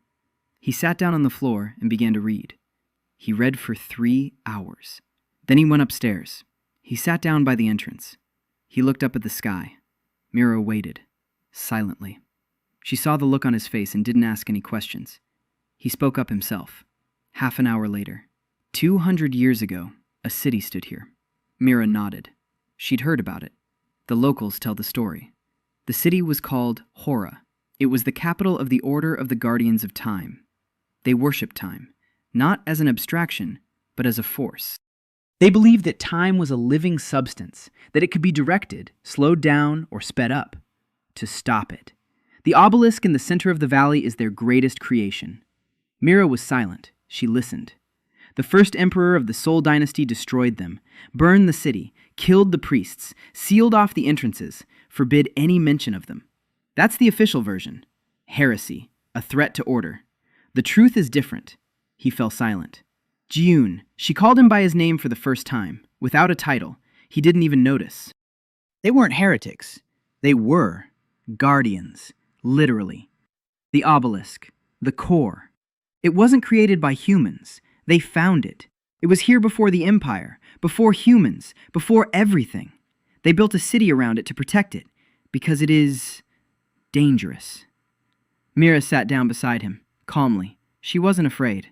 What makes it dangerous? The acceleration of time isn't a side effect. It is the breath of what? Ji-eun was silent for a long time. I don't know. The scrolls call it the Timekeeper, a being that doesn't belong to this world, one that came from somewhere, Long ago. A very long time ago. It intervened in the flow of time because time on this continent was flowing wrong, crooked. It was trying to fix it. The obelisk is an anchor, the point through which it maintains its connection to the world. Acceleration isn't a gift. It's a pulse, a beat, a sign that it's still here, somewhere down below, deeper than the dungeons. Mira sat quietly. Then she asked, "Why are you telling me this?" "Because if I die, someone has to know." Mira turned to him, abruptly. "You won't die. That's not your decision." She said it harshly, almost angrily, like an order. Ji-un looked at her. She looked back at him. Her eyes were burning, with that same anger he'd seen on the first day. But now it wasn't directed at the void. It was directed at him. For him. "All right. I won't die." Mira nodded. She stood up. She held out her hand. He took it. She helped him to his feet. Her hand was stiff, hot. She held his palm for a second longer than necessary. Then she let go. He spent the next 3 days in the dungeons, reading scrolls, one after another. He'd go upstairs at night. He slept beyond the pass. He returned in the morning. He learned a great deal. The Keepers of the Hour had kept records for 300 years, from the moment the core was discovered until the first emperor arrived and destroyed everything. The core accelerated time within a radius of 15 li, always, ever since its discovery. The Keepers used this for farming, for crafts, for education, just like him. They, too, had discovered the problem of aging. Their solution was the same: rotation. No one inside for longer than a subjective year. They had lived that way for 300 years, a thriving hidden city, self-sufficient, peaceful, until the first emperor found out. The scrolls didn't say how he found out, but they did say why he destroyed the Keepers. Not out of hatred, out of fear. Because the core wasn't the only one. There were 4 cores on the continent, 4 obelisks, 4 anchor points for the timekeeper. If all 4 were activated simultaneously, the timekeeper would awaken fully and rewrite the time of the entire continent according to its own logic. The first emperor destroyed the Guardians and buried the Valley of Ashes, but he didn't destroy the core. He couldn't, or didn't want to. Gion sat in the underground hall, staring at the empty pedestal in the center. A second obelisk had once stood there, a more smaller one, linked to the main one. The first emperor had taken it. Where? No one knows. The other 3 cores. Where? The scrolls provided only directions. North, east, west. No exact locations. No maps. Gion emerged onto the surface. The sun had set. Stars shone overhead. The obelisk stood in the center of the valley, black against black. He approached it. He placed his palm on the warm surface. The warmth pulsed, rhythmically, calmly, like a heart. "You chose me." The stone was silent. "Why?" The warmth beneath his palm didn't change. Steady, constant, patient, as if it were saying, "Wait, you'll find out." On the 60th day, assassins came into the valley, 3 of them, at night, down the northern slope. Mira spotted them first. She had set up warning ropes on the 3rd day of her watch, thin threads tied to bells, invisible in the dark. One of the assassins brushed against the thread. The bell jingled. Mira woke up instantly. She roused the 3 guards. They intercepted the assassins by the stream. The fight was brief. Mira killed the first one with a single spear thrust.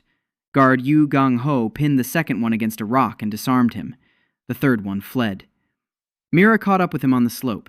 She brought him back, alive, with his hands bound and his face battered. Ji-un was standing in the camp beyond the pass when Mira brought in the prisoners. 2 of them. One was wounded. The other was unharmed but terrified. Both were dressed in black. No insignia, no documents. Professionals. Who sent them? The prisoner remained silent. Mira placed her hand on the hilt of her sword. Ji-un shook his head. "Don't." He sat down in front of the prisoner, looked him in the eyes, calmly. "You were sent to kill me. You failed. Now you have 2 choices. First, you stay silent. Mira will break your fingers one by one until you talk. She'll do it. I won't be able to stop her." Mira stood nearby. Her face was stony. She didn't blink. Second, You tell me who sent you. I'll let you and your friend go, alive, with provisions for the road. The prisoner looked at him, then at Mira, then back at Jiyoon, the fifth prince, Sol Taegyeon. Jiyoon nodded. Taegyeon, the fifth brother, the one who's already killed the fourth. Now he's gone after the seventh. Makes sense. Eliminate the weakest first, then deal with the strong. Why? The prisoner licked his lips. They don't tell us why. They tell us who. Jiyoon stood up. Give them water and bread. Take them past the pass. Let them go. Mira frowned. Your Highness, they'll come back. No, they won't. He turned to the prisoner. Tell the fifth brother, I'm not worth his attention. I'm a penniless prince in a barren valley. I have 10 guards and 200 peasants. I'm no threat to anyone. Let him forget about me. The prisoner nodded, quickly, with relief. They were led away. Mira stood nearby, silent. Then she said quietly, You know this won't help. I know. He'll come again, or send others, or the eldest brother will decide it's time. I need time. Every day of peace is 100 days of work. Every delayed strike is 1,000 units of steel, 20 trained fighters, 5 new mechanisms. She looked at him. With that expression he was beginning to recognize. Respect, restrained, quiet, wordless. I need Mira's army. 100 people, in 3 months. She narrowed her eyes. 100. From whom? From those who came to the valley. From the refugees. From the peasants. From anyone. They don't know how to fight. You'll teach them. She looked at him for a long time. You know this is madness, Your Highness. Peasants against professional soldiers. I know a thing or two about peasants who have defeated professional soldiers. He paused. Mira. Have you read Yi Sun-sin's treatise on the naval battles at Hansando? She blinked. Yes, my father made me. How Yi Sun-sin defeated a Japanese fleet 3 times his size.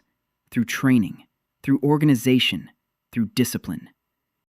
Not by the strength of individual fighters, but by the cohesion of the formation. Exactly. I don't need heroes. I need people who know how to stand in formation and follow orders. That can be trained in 3 months if trained correctly. Mira was silent, thinking. Then she nodded. I need weapons. Yuna will have some. I need armor, lightweight, so a peasant can move freely. We'll have it.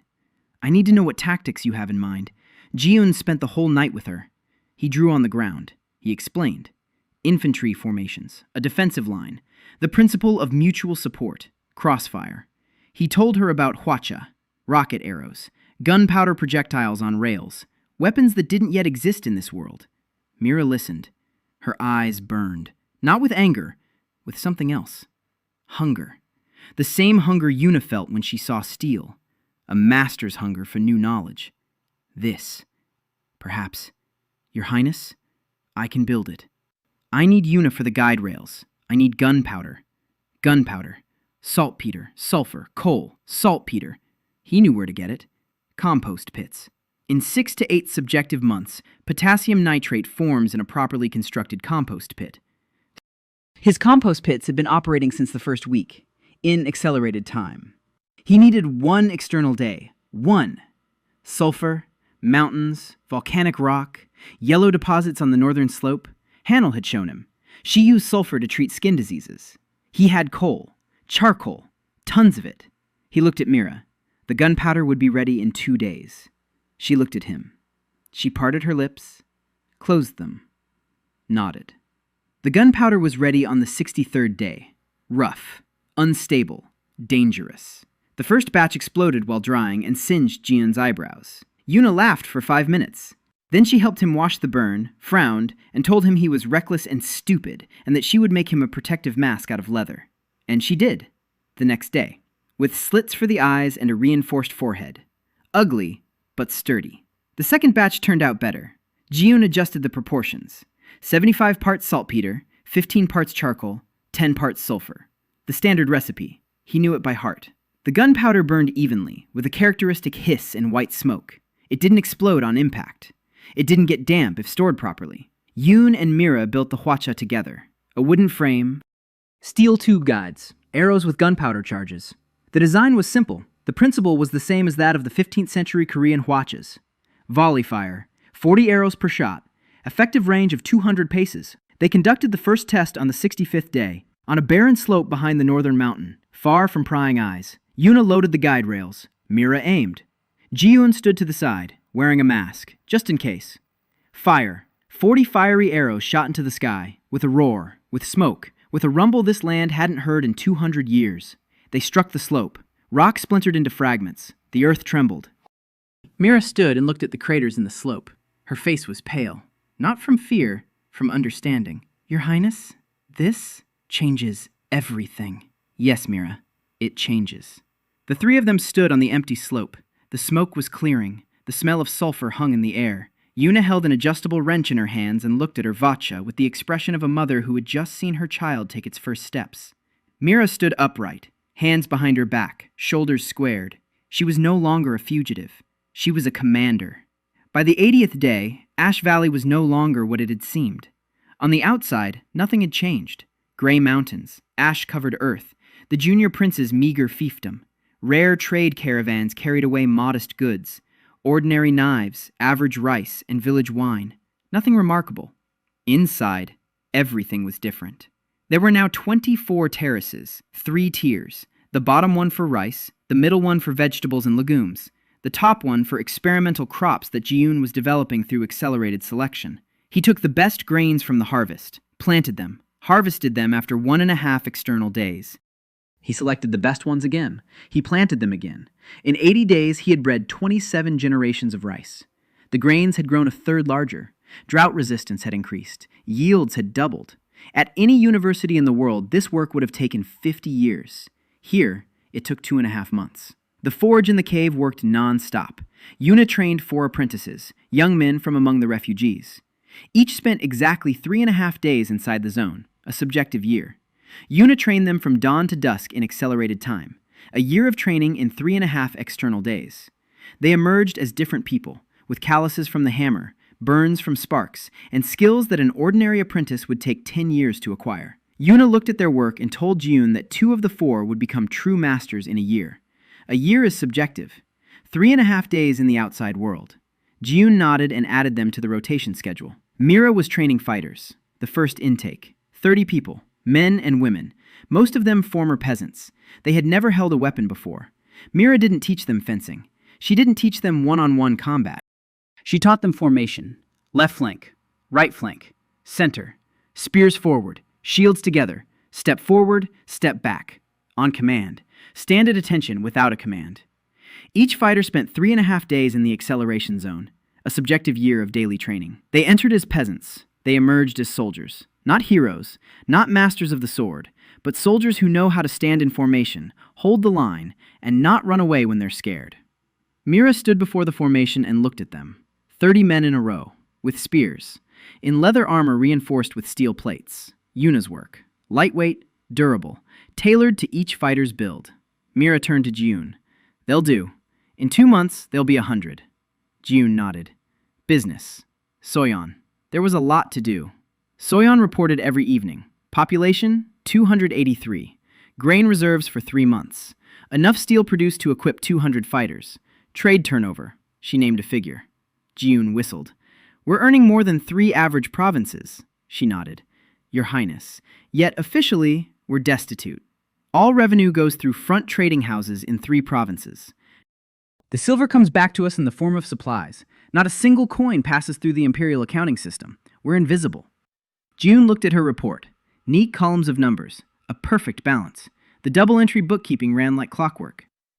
You're compiling a collection. The young prince's instructions. So-young looked up. Your Highness. I am. Dojil told me. So-young sat up straight. This isn't for publication, Your Highness. These are working notes. Your instructions on agriculture, on organizing labor, and on managing supplies. I've organized them for convenience. Show me. She held out a thin notebook. Ji-yoon opened it. On the first page, written in So-yeon's beautiful handwriting was, "The land gets tired just like a person. It needs a break." On the second, "Don't argue with water. It will find its own way anyway." On the third, "A good tool is respect for the worker. A bad tool is an insult." Ji-yoon closed the notebook. He paused. So-yeon, these are just random phrases of mine, Your Highness. Your random phrases have a way of turning out to be accurate. People remember them. They repeat them. I decided it was better to write them down correctly than to let the distortions multiply. He looked at her. She looked back at him, calmly, with a hint of irony, the corner of his mouth twitching slightly. He wanted to say that he wasn't a sage, that he was an engineer from another world who simply remembered his textbooks, that all his wisdom was a retelling of other people's research. But he couldn't, and he remained silent. "Thank you, Soyeon." She nodded. She put away her notebook. She moved on to the next item in the report. "Your Highness, there's another problem. A woman, a foreigner. She's being sold at auction in the city of Jinju in 5 days." Ji-un looked up. A foreigner, a redhead, from a western country. Her ship wrecked off the east coast. She's the only survivor. She doesn't speak our language. The middleman is demanding 200 silver coins. Ji-un stood up. 200. She's a slave. The slave trade is banned in the empire, officially. Unofficially.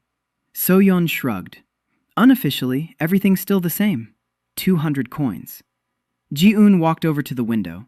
He looked out at the valley. A redhead, from a western country. She doesn't speak the language. Ethan Park had studied English. Not brilliantly, conversational level. Fragments of phrases, academic terms from scientific articles. But he'd studied it, and he remembered. "Soyeon, get the cart ready. We're going to Jinju." The auction in Jinju took place in the backyard of an inn. Not public, quiet, for those in the know.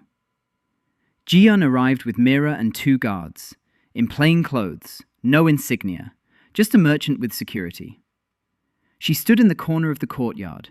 Her red hair was dirty and tangled. Her clothes were not her own, a foreign cut, foreign fabric. Her hands were bound in front of her.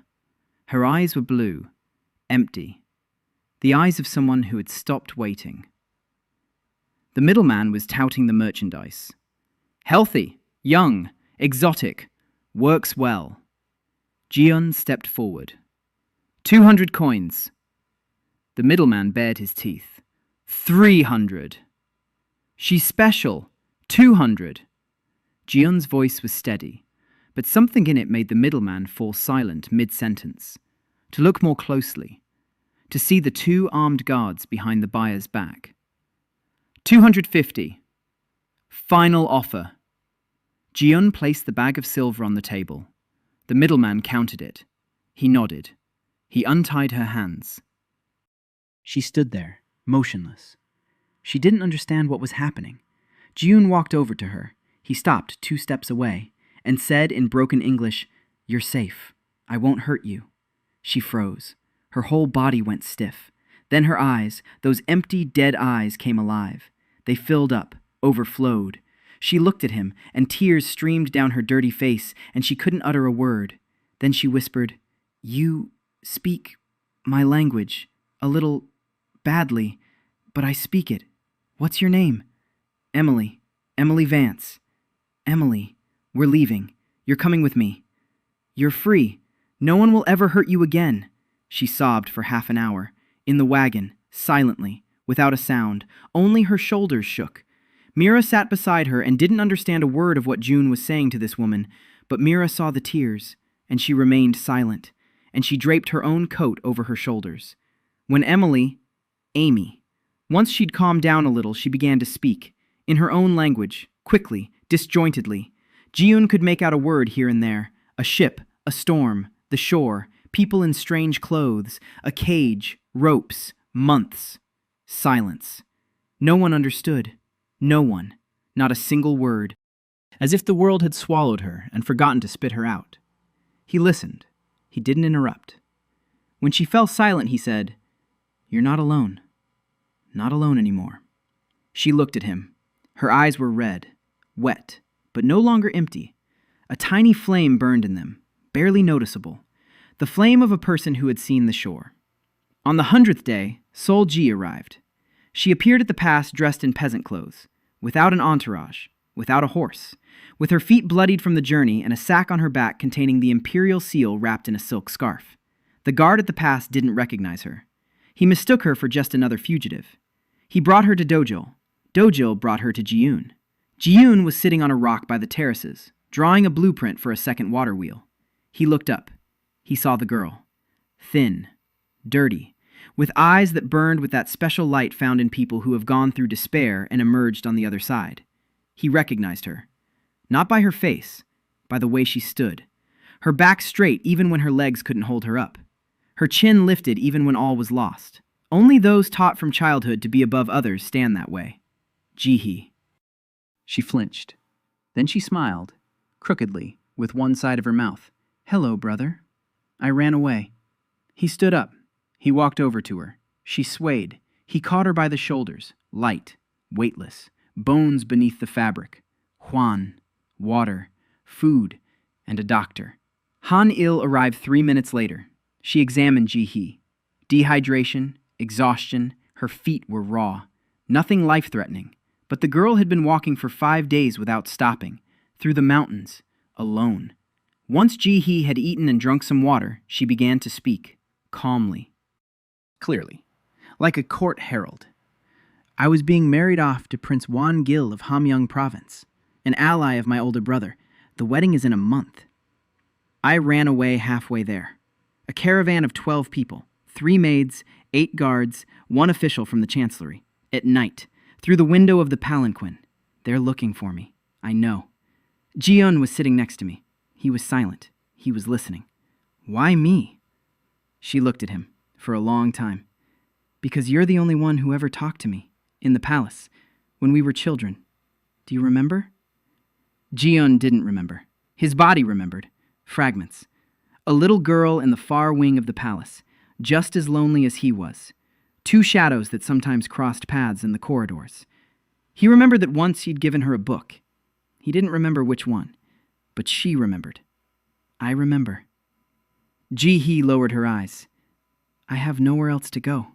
My brothers. She uttered that word the way other people utter the word plague. Her brothers are dividing the empire. The 4th is dead. The 6th has sworn allegiance to the eldest. The 2nd has locked himself away in his province and won't come out. That leaves the 1st, the 3rd, and the 5th. And you. Jiyoon nodded. And you came to me. Because you're the only one who doesn't kill. She took a bundle out of her bag. She unwrapped it. The imperial seal. Golden, heavy, with a 5-clawed dragon. My father's personal seal. It was supposed to pass to the eldest. But father... She fell silent. She swallowed hard. Before he died, father gave it to me. Not to Jae-ho, not to Min-woo, to me. He told me to keep it. He said nothing else. Jiyoon stared at the seal. The imperial seal in the hands of a daughter who, by law, had no claim to the throne. Bestowed by a dying emperor, bypassing all his sons. It was either madness or the final move of a man who knew his children better than they realized. Ji-hae. You're safe. Stay as long as you need to. She looked up. Her eyes were wet, but there were no tears. She had forbidden herself to cry long ago, back when she was still in the palace. I don't want to be a burden. I can read, write, and count. I know everyone at court, all the intrigues, all the connections, every brother's weaknesses. I can be useful. Ji-eun looked at her. At this girl who had spent 5 days trekking through the mountains with the imperial seal in her bag, who had run away from a wedding that was a prison, who had come to a brother she barely knew because she had nowhere else to go. You don't have to love them. She flinched. I know. No, you don't. Listen, you don't have to love them. You can just be my sister. Silence. The wind rustled the dry grass. Somewhere on the terraces, hose clattered. Ji-hae sat motionless. Then something inside her snapped. Not on the outside, on the inside. The wall she'd been building for years, brick by brick, to survive in the palace, to smile at people who looked right through her, to not feel the pain.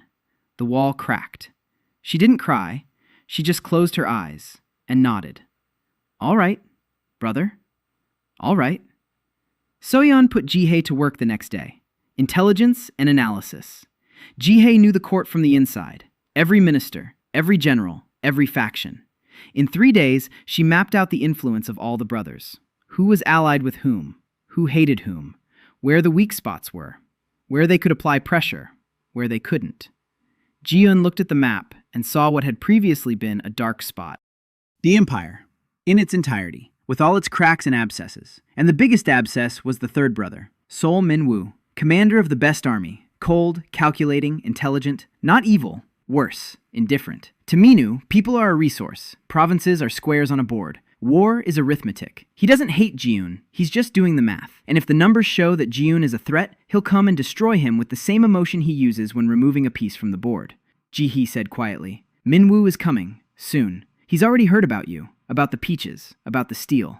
No, not the steel. About the knives that cut better than they're supposed to. He's not stupid. He'll do the math, and he'll come. Ji-woon nodded. Let him come. I'm ready. Sol Minwoo arrived on the 120th day, without an army, with a detachment of 20 horsemen, his personal guard. The Empire's finest warriors. Each one was worth 10 men. He gave no warning. He sent no messenger. He simply appeared at the pass that morning, like dawn, inevitable and cold. Mira spotted them 2 hours before they arrived. The scouts she'd stationed throughout the mountains worked like clockwork. Signal fires were lit, one after another. Smoke rose above the ridge. June was standing by the terraces when he saw the smoke. He looked at Mira. She nodded. 20 horsemen. The third prince's banner. Ji-un exhaled. Not an army, a visit. Good. He didn't bother hiding the forge. There wasn't enough time. And there was no point. Minu isn't a fool. He came to look, so let him see exactly as much as Ji-un allows. He met his brother at the pass, alone, without guards, in plain clothes. Min dismounted. He was handsome, tall, broad-shouldered, a face as if carved from stone. 32 years old, the age when a man in this world is at the peak of his strength. Gray eyes, cold, the eyes of a man accustomed to judging people. His younger brother. His voice was even, without warmth, without threat, neutral as a blank sheet of paper. The third brother. Minu looked at the valley behind him, at the terraces, at the huts, at the people who had stopped working and were watching. The rumors are true. You turned stones into rice. The land turned out to be better than they thought. Minu smiled, subtly, with just his eyes. The land. Yes, of course. They walked through the valley for 3 hours. Minu looked at everything, silently, intently. He touched the ears of grain. He felt the soil. He peered into the huts. He looked at the guards, at their armor. His gaze lingered on the steel plates. He ran his finger along the edge. Good work. Where do you get the metal? Merchants from Gyeongsan. Minu looked at him. They don't bring steel like this from Gyeongsan. There's no steel like this in Gyeongsan. Silence. A long one. Minu sat down on a rock. He motioned for Jiun to sit next to him. Like an elder. Like a master. Jiun sat down. Let's cut the games, kid. I'm not Jae-ho. I'm not Taegyeon. I don't want you dead. I need to understand. Understand what? How a 17-year-old boy, cast out into the desert for 3 months, built what an experienced prince couldn't build in 10 years. Jiun remained silent. Minu continued. Rice on rocks. Steel that doesn't exist on the continent. 200 men working as one. Guards in armor that my armor makers couldn't replicate. And you, skinny, with calluses, with dirt under your fingernails. Not like a prince. More like... He narrowed his eyes. A craftsman. Jiun replied. I've read books. Minu laughed. For the first time during the entire visit, briefly, dryly. Books. Fine, let it be books. He paused. Then, Jae-ho will gather 30,000 by spring. He's coming for you or me. Most likely you first because you're weaker. Then me. Jiun didn't move. You came to warn me. No. I came to check things out. I'm warning you because it's in my best interest. If he breaks you in a week, he'll turn on me. If you hold out for a month, he'll get bogged down, and I'll stab him in the back. Jiun turned to face him. You're proposing an alliance? No. I'm proposing a calculation. You hold him off. I'll finish him off. Then we'll talk. Later, when he's broken. Minu stood up. He brushed off his clothes, calmly, without rushing, like a man with nowhere to hurry to. One more thing. The priest who came here, Jeon Un-soo, he's not just an observer. He's Hwang Dong-hyun's eyes and ears. The high priest is watching you, personally. That means you found something he fears. Be careful. Priests are more complicated than armies. He mounted his horse. 20 horsemen lined up behind him. "Junior, hang in there." Minu turned his horse around and rode off. No goodbyes, no bows. Just as he'd arrived, Ji-yoon stood at the pass and watched him go. Mira approached from behind. "Quiet, he's not our ally." "No, but he's not our enemy either. Not yet. Not as long as it's in his interest for us to stay alive." Mira nodded. 30,000, yes, by spring. We have 4 months. We have 4 months on the outside, 400 years on the inside. She looked at him. "We don't need 400 years. We just need enough hotch." "How many?" He thought. He calculated. The field before the pass, width, depth, range of fire, density of the infantry formation, reload speed. 40. Mira blinked. "We have 3. It'll be 40. Yuna." He turned toward the smithy. Yuna was standing in the doorway. She'd heard everything. Her face was serious. Her hands were covered in soot. A hammer rested on her shoulder. 40 hotch in 4 months. She ran the numbers in her head. Guides, frames, fuses, arrows, gunpowder. 1,000 parts for each one. "I need 10 more blacksmiths. Where can I find them? Train them. 3.5 days for each one." Yuna looked at him, then at the cave where the forges stood, then at the terraces where the rice was green, then at the people who were watching the 3 of them and waiting. "It will be done, Your Highness." Winter arrived on the 150th day. Snow settled on the mountains. The mountain passes were closed. The valley became an island, white and quiet. Inside the acceleration zone, the snow melted in minutes. The terraces remained green. The rice stood in ears in the middle of winter. From the outside, it looked like a miracle. Inside, it was physics. Accelerated time means accelerated soil metabolism. The heat from the obelisk kept the temperature 5 degrees above zero, even on the coldest nights. On the 160th day, a caravan arrived. 300 people, refugees from Hamyeon province, a crop failure, famine, children were dying. They had walked for 2 weeks through the snow. Half of them were barefoot. They stood at the pass, a gray mass of emaciated people, old people, women carrying infants in their arms, children with vacant stares, men who could no longer stand and were sitting right in the snow. Soyeon came to Jiun with the calculations. Her face was pale. "Your Highness, we can't. 300 people. Our supplies are calculated for 280. If we take in another 300, there won't be enough, not even with an early harvest. We won't make it until spring." Jiun looked at her. "That's enough, Soyeon." She shook her head. "The numbers don't lie, Your Highness." "I know, the numbers don't lie, but I have one more harvest, one that no one knows about." She froze. "What?" 2 months ago, he planted a distant plot on the southern slope, a secret one, behind the rock, not on Soyeon's maps, not in her reports, a separate plot that he tended himself. At night, alone. The rice there grew in the zone of maximum acceleration, 200 subjective days of ripening in 2 external days. He harvested it every 3 days, stored it in the cave behind the smithy, in silence, without telling anyone, just in case, for exactly this kind of situation. Soyeon. How many sacks would it take to feed 580 people until spring? She counted in her head. 40. No, 45, at least. There were 60 in the cave. He went out at night, alone, to the far field. The snow crunched under his feet beyond the zone. Inside, the ground was damp and warm. The rice stood ready for harvest. He picked the ears with his hands, without a sickle, stem by stem. He packed them into sacks, carried them to the cave, returned, picked more. By dawn, the sacks were standing in front of the camp gates. 60 sacks of rice that weren't supposed to exist, that weren't in a single report, that one person had harvested overnight with his bare hands. In the morning, the refugees were welcomed. They were fed. They were settled in. The children ate greedily. They choked. They cried. Hanil walked among them. She checked on them. She treated them. She comforted them. Jiun stood at the gate and watched. Mira approached from behind. She saw his hands, scraped raw, red, calluses on top of old calluses, broken nails. The skin on his palms scraped raw.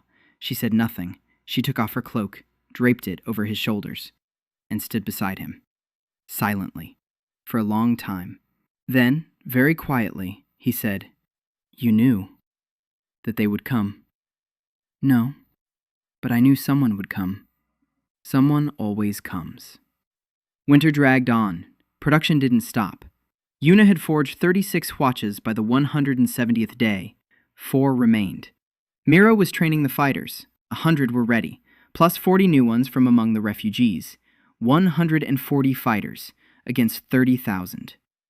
June hadn't slept for 3 days. He was sketching, calculating, planning.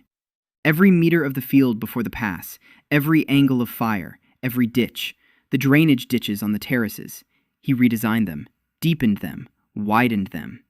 Now they were not just water channels, they were anti-cavalry ditches. A horse won't get through, infantry will slow down. The firing sectors are marked out, 40 vachas, 10 arrows in each. 400 flaming arrows in a single volley. Reload time, 2 minutes. 3 volleys, that's 1,200 arrows in 6 minutes. Across the field in front of the pass, 300 paces wide and 500 deep. The fire density was sufficient to stop any attack. On paper. On paper, everything worked perfectly, but Jion knew that paper wasn't the battlefield, that the wind could throw off the aim, that the gunpowder could get damp, that people could panic. He trained the Avach crews every day, 20 men, 2 per gun, loading, aiming, firing, reloading. Again, until their hands could do it in their sleep. Mira stood nearby and gave orders. Her voice was steady, firm. She had become a different person over those months. Not a fugitive, not a vengeful woman, a commander. They obeyed her at the first word. On the 180th day, news arrived. The scout Mira had sent to the border of Jiangwan province returned on an exhausted horse. His face was ashen. The army, Your Highness, 30,000. They set out 3 days ago. They're heading this way. In 8 days, they'll be at the pass. Jion stood and listened, calmly. 8 days. 800 subjective days. He turned to Mira. Mira nodded. We're ready. Jaeho's army appeared on the horizon one spring morning, the 188th day. The snow had melted a week ago. The ground was wet and soft, ideal for defense, bad for cavalry. Ji-un stood on a hill at the entrance to the valley and watched. 30,000. He could see them. A long column stretched along the road from the horizon to the foot of the mountains. Cavalry in the lead, infantry behind them, supply trains bringing up the rear. The Crown Prince's banners, a 5-clawed golden dragon on a red field. Jaeho rode at the vanguard, on a white horse, in armor that was worth more than all the silver in the Ash Valley. Beside him were 4 generals. Behind them, 5,000 heavy cavalry. Behind the cavalry, 20,000 infantry. Behind the infantry, 5,000 archers. Jiun was counting, automatically, as always. The balance of power, 1 to 200. Even with the huachas, even with their position, even with the moats, steel armor, and trained fighters. 1 to 200. He looked at his men. 140 fighters, in position, spears forward, shields in a line. Behind them, 40 huachas, loaded, aimed, teams in position. Mira stood before the formation, with a spear, in armor that Yuna had forged over 3 days, tailored to her figure, lightweight, sturdy, beautiful. Next to her, Soyeon held a map, every position marked, every firing sector calculated, every command was written down. Haniel was behind the line, carrying a bag of medicines, bandages, ointments, herbal decoctions, and surgical instruments that Yuna had forged based on Jiun's blueprints. Yuna was by the huach, checking every mechanism, every guide rail, every fuse. Her hands were covered in soot. Her face was focused. Emmy stood slightly to the side, with a white flag, a flag of truce, in case negotiations were needed. Jihi stood next to her, with the imperial seal around his neck, on a chain, under his clothes, where no one could see it. Not yet, anyway. Jaeho halted the army 500 paces from the entrance to the valley. He dismounted, stepped forward, alone, without generals, without guards. A noble gesture for a noble man. The older brother, 34 years old, tall, powerful, with a face accustomed to commanding, dark, stern eyes. The eyes of a man who considers the throne his birthright. He shouted across the field. His voice was strong and well-modulated, accustomed to vast open spaces and thousands of ears. "Younger brother, come out, let's talk." Jian came down from the hill. He walked across the field, alone, in simple gray clothes, without armor, without a sword, without a crown. Mira flinched at the sight of him. He shook his head. No. She clenched her teeth, but she stayed. They stood facing each other in the middle of the field, between 2 armies, one 30,000 strong, the other 140,000. Yahello looked down at him. "You've grown." "A little." Yahello surveyed the valley behind him. Terraces, buildings, men in their positions, strange structures on the hilltop. "I'd heard the stories. Rice on stones, steel from mud, miracles. I didn't believe them, but my inspector returned as white as chalk, and my third brother arrived with a tale that robbed me of my sleep." "Don't believe everything you hear," Yahello smirked. "Youngest, you have 200 peasants and a handful of guards. I have 30,000. I can crush you in an hour. Why are you being so stubborn?" He paused. His voice softened. Quieter, almost fatherly. "Give up the valley. Leave. I'll give you an estate in the south, a warm one with ponds. Live in peace, grow your rice, read your books. Why do you need this? Why do you need a war you can't win?" Jiun looked at him, at his older brother, at the man who could have been a good ruler if he hadn't considered the throne a right and the people mere furniture. "I'm not going to defeat you, brother." Yahello frowned. "What?" "I'm going to outlive you." Silence. The wind carried the scent of wet earth and iron. Yahello looked at him. Then he laughed, loudly, booming. "Outlive? You, me, with this." He waved his hand toward the valley. A troop. Jiun raised his hand. On the hill, Mira saw the signal. She gave the command. The first volley shot into the sky. 40 Huats each fired 10 arrows. 400 fiery arcs streaked across the morning sky. With a roar, with smoke, with a crash that made the horses in Jaeho's army rear up. The arrows struck the ground 100 paces in front of the infantry's front line. A warning volley. Into an empty field. The earth exploded in fountains of mud and fire. 400 craters. Smoke. Flames. A rumble. Jaeho stood and watched. His expression changed. His smile faded. His confidence faded. Something else took its place. Realization. Slow. Heavy. He looked at the 40 launchers on the hill, at the crews who were already reloading. 2 minutes. And another 400. And more. And more. He looked at the field in front of the valley, at the trenches, at the ditches, at the wet ground in which his cavalry would get bogged down like a fly in honey. At the narrow mountain pass through which the infantry would march in columns of 20 men across, straight into the line of fire. He was counting, just like Minu, just like Jiun. All the brothers in this family knew how to count, and the numbers told a single story.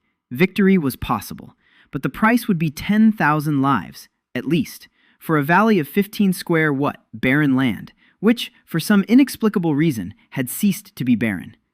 Jaeho turned to Jiun. He stared at him for a long time. "What are you?" The youngest. Jiun didn't answer. He stood there in gray clothes, unarmed, without a crown.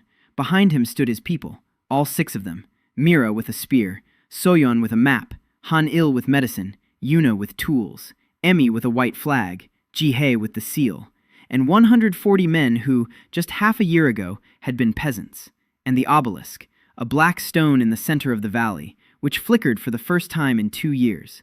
A single brief flash of heat that only Jiun felt, as if something inside the stone had opened its eye, for a second, and then closed it. "You won't leave." "No." Jaeho was silent. Then he turned around. He walked toward his army. Heavily. Slowly. Like a man carrying the number 10,000 on his shoulders. He didn't attack. Not that day. The army set up camp about 2 li from the pass. That night, Jiun didn't sleep.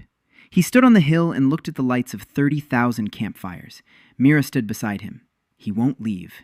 No. But he won't attack either. Not yet. He's looking for another way. Or waiting for me to make a mistake. And behind him, Minu arrived. Not in person, a messenger. With a short letter, 2 words. "Hang in there. I'm coming." The stalemate lasted 7 days. Jaeho did not attack. He did not leave. His generals suggested an assault. He refused. He calculated. He recalculated. He sent out scouts, whom Mira intercepted one after another. On the 3rd day of the stalemate, A horseman dressed in white arrived at Jeho's camp. Ji-un watched through the telescope that Yuna had assembled from 2 polished quartz lenses and a copper tube. A golden insignia on his chest. A priest of the celestial circle. Not Jong-un-su, another one. Older, higher in rank, with a face as dry as parchment. Hwang Dong-hyun, the high priest, in person. So-yeon stood beside him. She had turned pale. He had come in person, yes. Why? To finish what his predecessor had started 200 years ago. To destroy the core, me, and everything I had built. That night, Ji-un descended into the dungeons, alone, with a torch. He walked down the corridor past the Hall of Scrolls, further, deeper, to a place he'd never been before. A staircase led downward. The steps grew narrower. The walls closed in. The air grew hotter. He walked for 20 minutes. Then the staircase ended. He emerged into a cavern, a huge one. The ceiling was lost in the darkness. In the center stood an obelisk, not the one upstairs, a different one, bigger, about 3 times as big. The black stone pulsed with warmth, rhythmically, like a heart. No, it was a heart. The one upstairs was just a finger, the tip. Down here was the body. Ji-un approached. He placed both palms on the stone. Warmth surged into him, not scorching, deep, like a voice that resonates not in the ears but in the bones. And he heard, not words, not thoughts, images, a continent, from above, like a map. Time flowed across it unevenly, in jagged streams, fast in some places, slow in others, like a river with rapids and backwaters. It was wrong. The creature had come to fix it. 4 points, 4 anchors, 4 obelisks. They kept the fabric of time smooth, like tent pegs hold up a tent. The first emperor pulled out 3 pegs. 1 remained. Time began to warp again, slowly, imperceptibly to humans. But in 100 years, in 200, the fabric will tear. Time on the continent will break, irreversibly. And then the creature, the clockmaker, will awaken fully, not to fix it, to rewrite it. Everything, all over again, according to its own logic, in which there may be no place for humans. Ji-un withdrew his hands. He stood in the darkness, breathing, thinking. Hwang Dong-hyun knows. He has read the forbidden archives. He knows that the core is not just an accelerator, it is a safety mechanism, and he wants to destroy it, not out of malice, out of fear. Because he fears the clockmaker more than he fears broken time. Because he believes that if the last anchor is removed, the creature will fall asleep forever. But he's wrong. If the last anchor is removed, time will collapse, and the clockmaker will wake up not in 100 years, but right now. Ji-woon went upstairs. Morning. The 6th day of the standoff. He gathered everyone. Mira, Soyeon, Hanil, Yuna, Emi, Jihi, Hwan, Dogil, Namgyeongshik. They stood before him. His people. The ones he'd lied to for months. He had to tell them the truth. The whole truth. Right now. Because there might not be time tomorrow. He spoke for an hour. He told them everything. About Ethan Park. About the other world. About the car and the bridge and the darkness and waking up in a stranger's body. About the obelisk. About time acceleration. About the clockmaker. About the guardians of the hour. About why you can't spend the night in the valley. About how he knows about crop rotation and steel and gunpowder and medicine. About everything. When he fell silent, there was silence. A long one. A heavy silence. Hwan sat on a rock. A white one. His hands were trembling. He was counting in his head how many years he had lost during his first 3 nights in the valley, and Ji-un saw how the number reached the old man, and how the old man accepted it, silently, with the dignity of a man who had served at court for 40 years and had learned to accept everything. Mira stood upright. Her face was stony. She wasn't surprised, or at least she didn't show it. She knew. Not everything, but enough.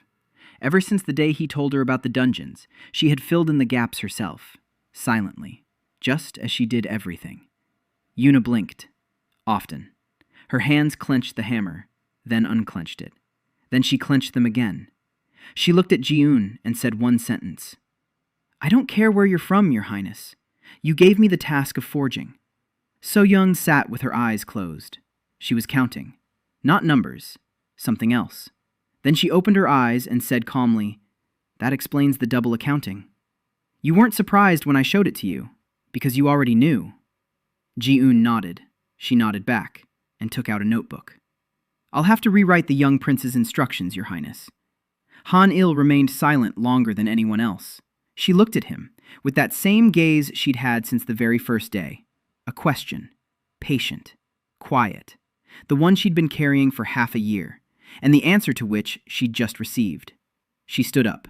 walked over to him, took his hands, those very hands, calloused, scarred from burns, metal, and dirt.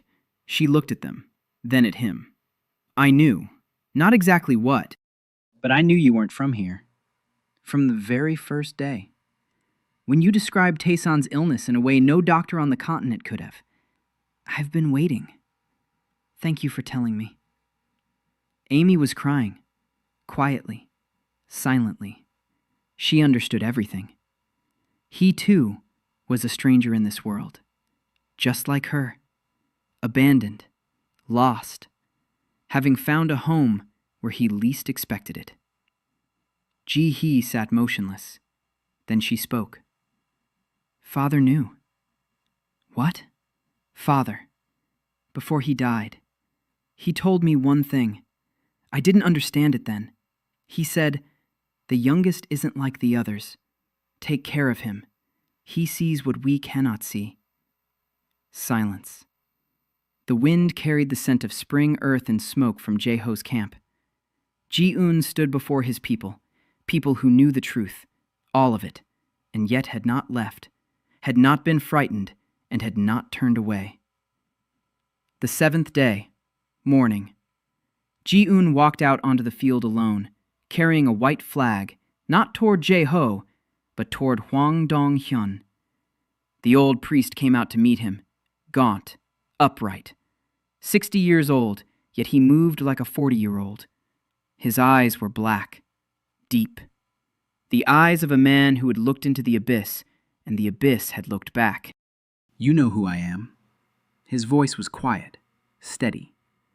Yes, and you know why I'm here. You want to destroy the core. Hwang Dong-hyun nodded.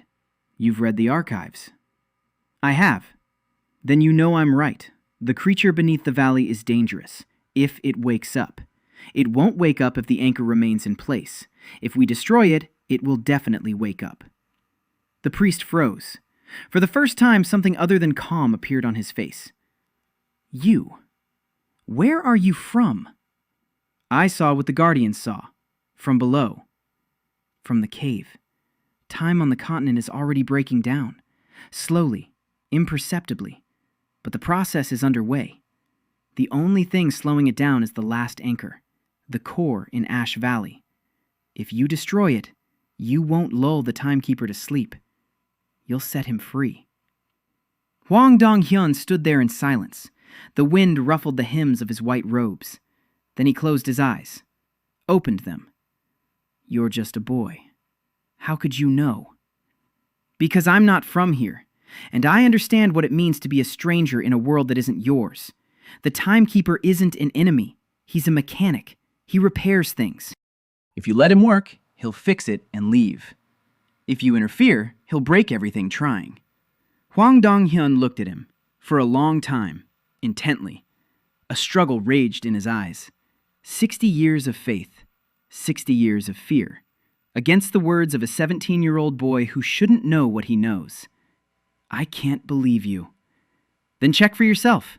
Come down with me. Place your hands on the stone and see what I saw. Silence. Then Hwang Dong-hyun did something he had never done in his life. He nodded. They went down together, the old priest and the young prince. Into the darkness, toward the heart.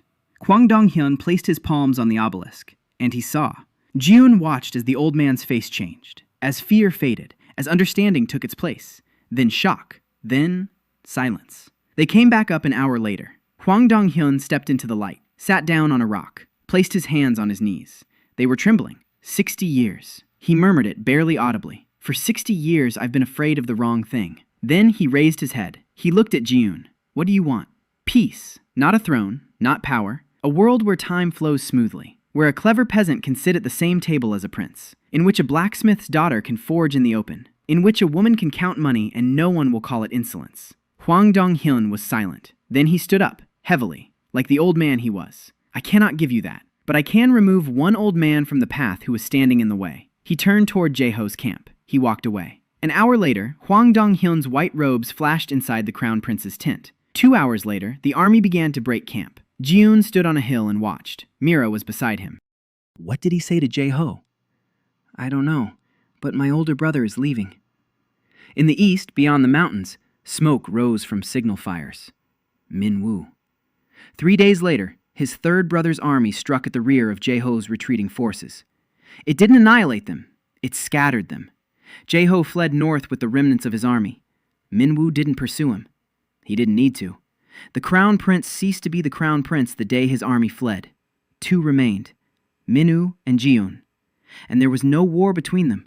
There was a conversation, a long one, at the mountain pass. 2 brothers who did not love each other but respected one another. Minwoo wanted the throne. Jiun did not. Minwoo wanted order. Jiun wanted justice. They found the point where these things intersected. Minwoo became emperor. Jiun became chancellor. Not by blood, but by what he knew and had created. The new emperor's first decree was written by So-yun. The right to practice a craft is determined by skill, not by gender.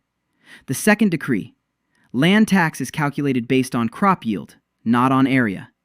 Third decree: the temple of the celestial circle would henceforth preserve knowledge rather than hide it. Hwang Dong-hyun signed it personally. A year passed. Ash Valley became what Jiun had always wanted it to be. Not a capital, not a fortress, but a school. The first school on the continent where students were taught based on ability, not bloodline. Yuna ran the blacksmith shop. 20 students, boys and girls. Mira ran the military academy. So-yeon ran the school of accounting and management. Han-il ran the medical school. Emmy ran the school of languages and trade. The first graduates scattered across the continent. They carried with them knowledge that had not existed here before. Crop rotation, steel, double-entry bookkeeping, medicine. On the evening of the anniversary, Jiun sat on a hill by the obelisk, alone. The sunset painted the mountains pink. Down in the valley, lights were glowing. 200 houses, workshops, schools, an infirmary, a library. The sounds of life rose from below. The clang of hammers, children's laughter. Do-gil's voice explaining to someone about letting the land rest. Yuna's voice scolding an apprentice for a crooked strike. So-yeon's voice dictating a report. Hwan's voice grumbling that the tea had gone cold. Jiun placed his palm on the obelisk. Warm, pulsing, alive. The warmth was steady, calm, steady. The timekeeper was asleep. Not a dead sleep, a working sleep, like a mechanic who'd lain down to rest between shifts. Time on the continent flowed a little more smoothly than a year ago. Just a little. Imperceptible to everyone, except Jiun. Han-il climbed the hill. She sat down silently beside him. She rested her head on his shoulder. Taesong was healthy, growing, eating well, alive. She didn't ask anything. She just sat there beside him. Jiun closed his eyes. Somewhere in another world, his body lay in a hospital, in a coma, hooked up to machines. He knew that. The watchmaker had shown him. The bridge back existed. Thin, fragile, possible. He could return, theoretically. He could open his eyes in a hospital room in Seoul, get his degree, find a job, live a normal life in a world with the internet and hot water and antibiotics. He could. Han-il's breathing was steady. The warmth of her body was real. The scent of herbs on her hands was real. The silence between them was real. Down below, Mira was drilling the recruits, and her voice rang out in the evening air. Yuna was hammering away, and each blow was like the heartbeat of the valley. So-yeon was burning a candle in the office, and her quill scratched across the paper. Emmy was laughing with the merchants at the market, her red hair catching the last rays of light. Ji-hee was sitting in the library, reading the Guardian's scrolls, and for the first time in her life, she felt at home. Hwan brought him tea and grumbled that the master wasn't having dinner again. He could go back. But why go home when you're already home?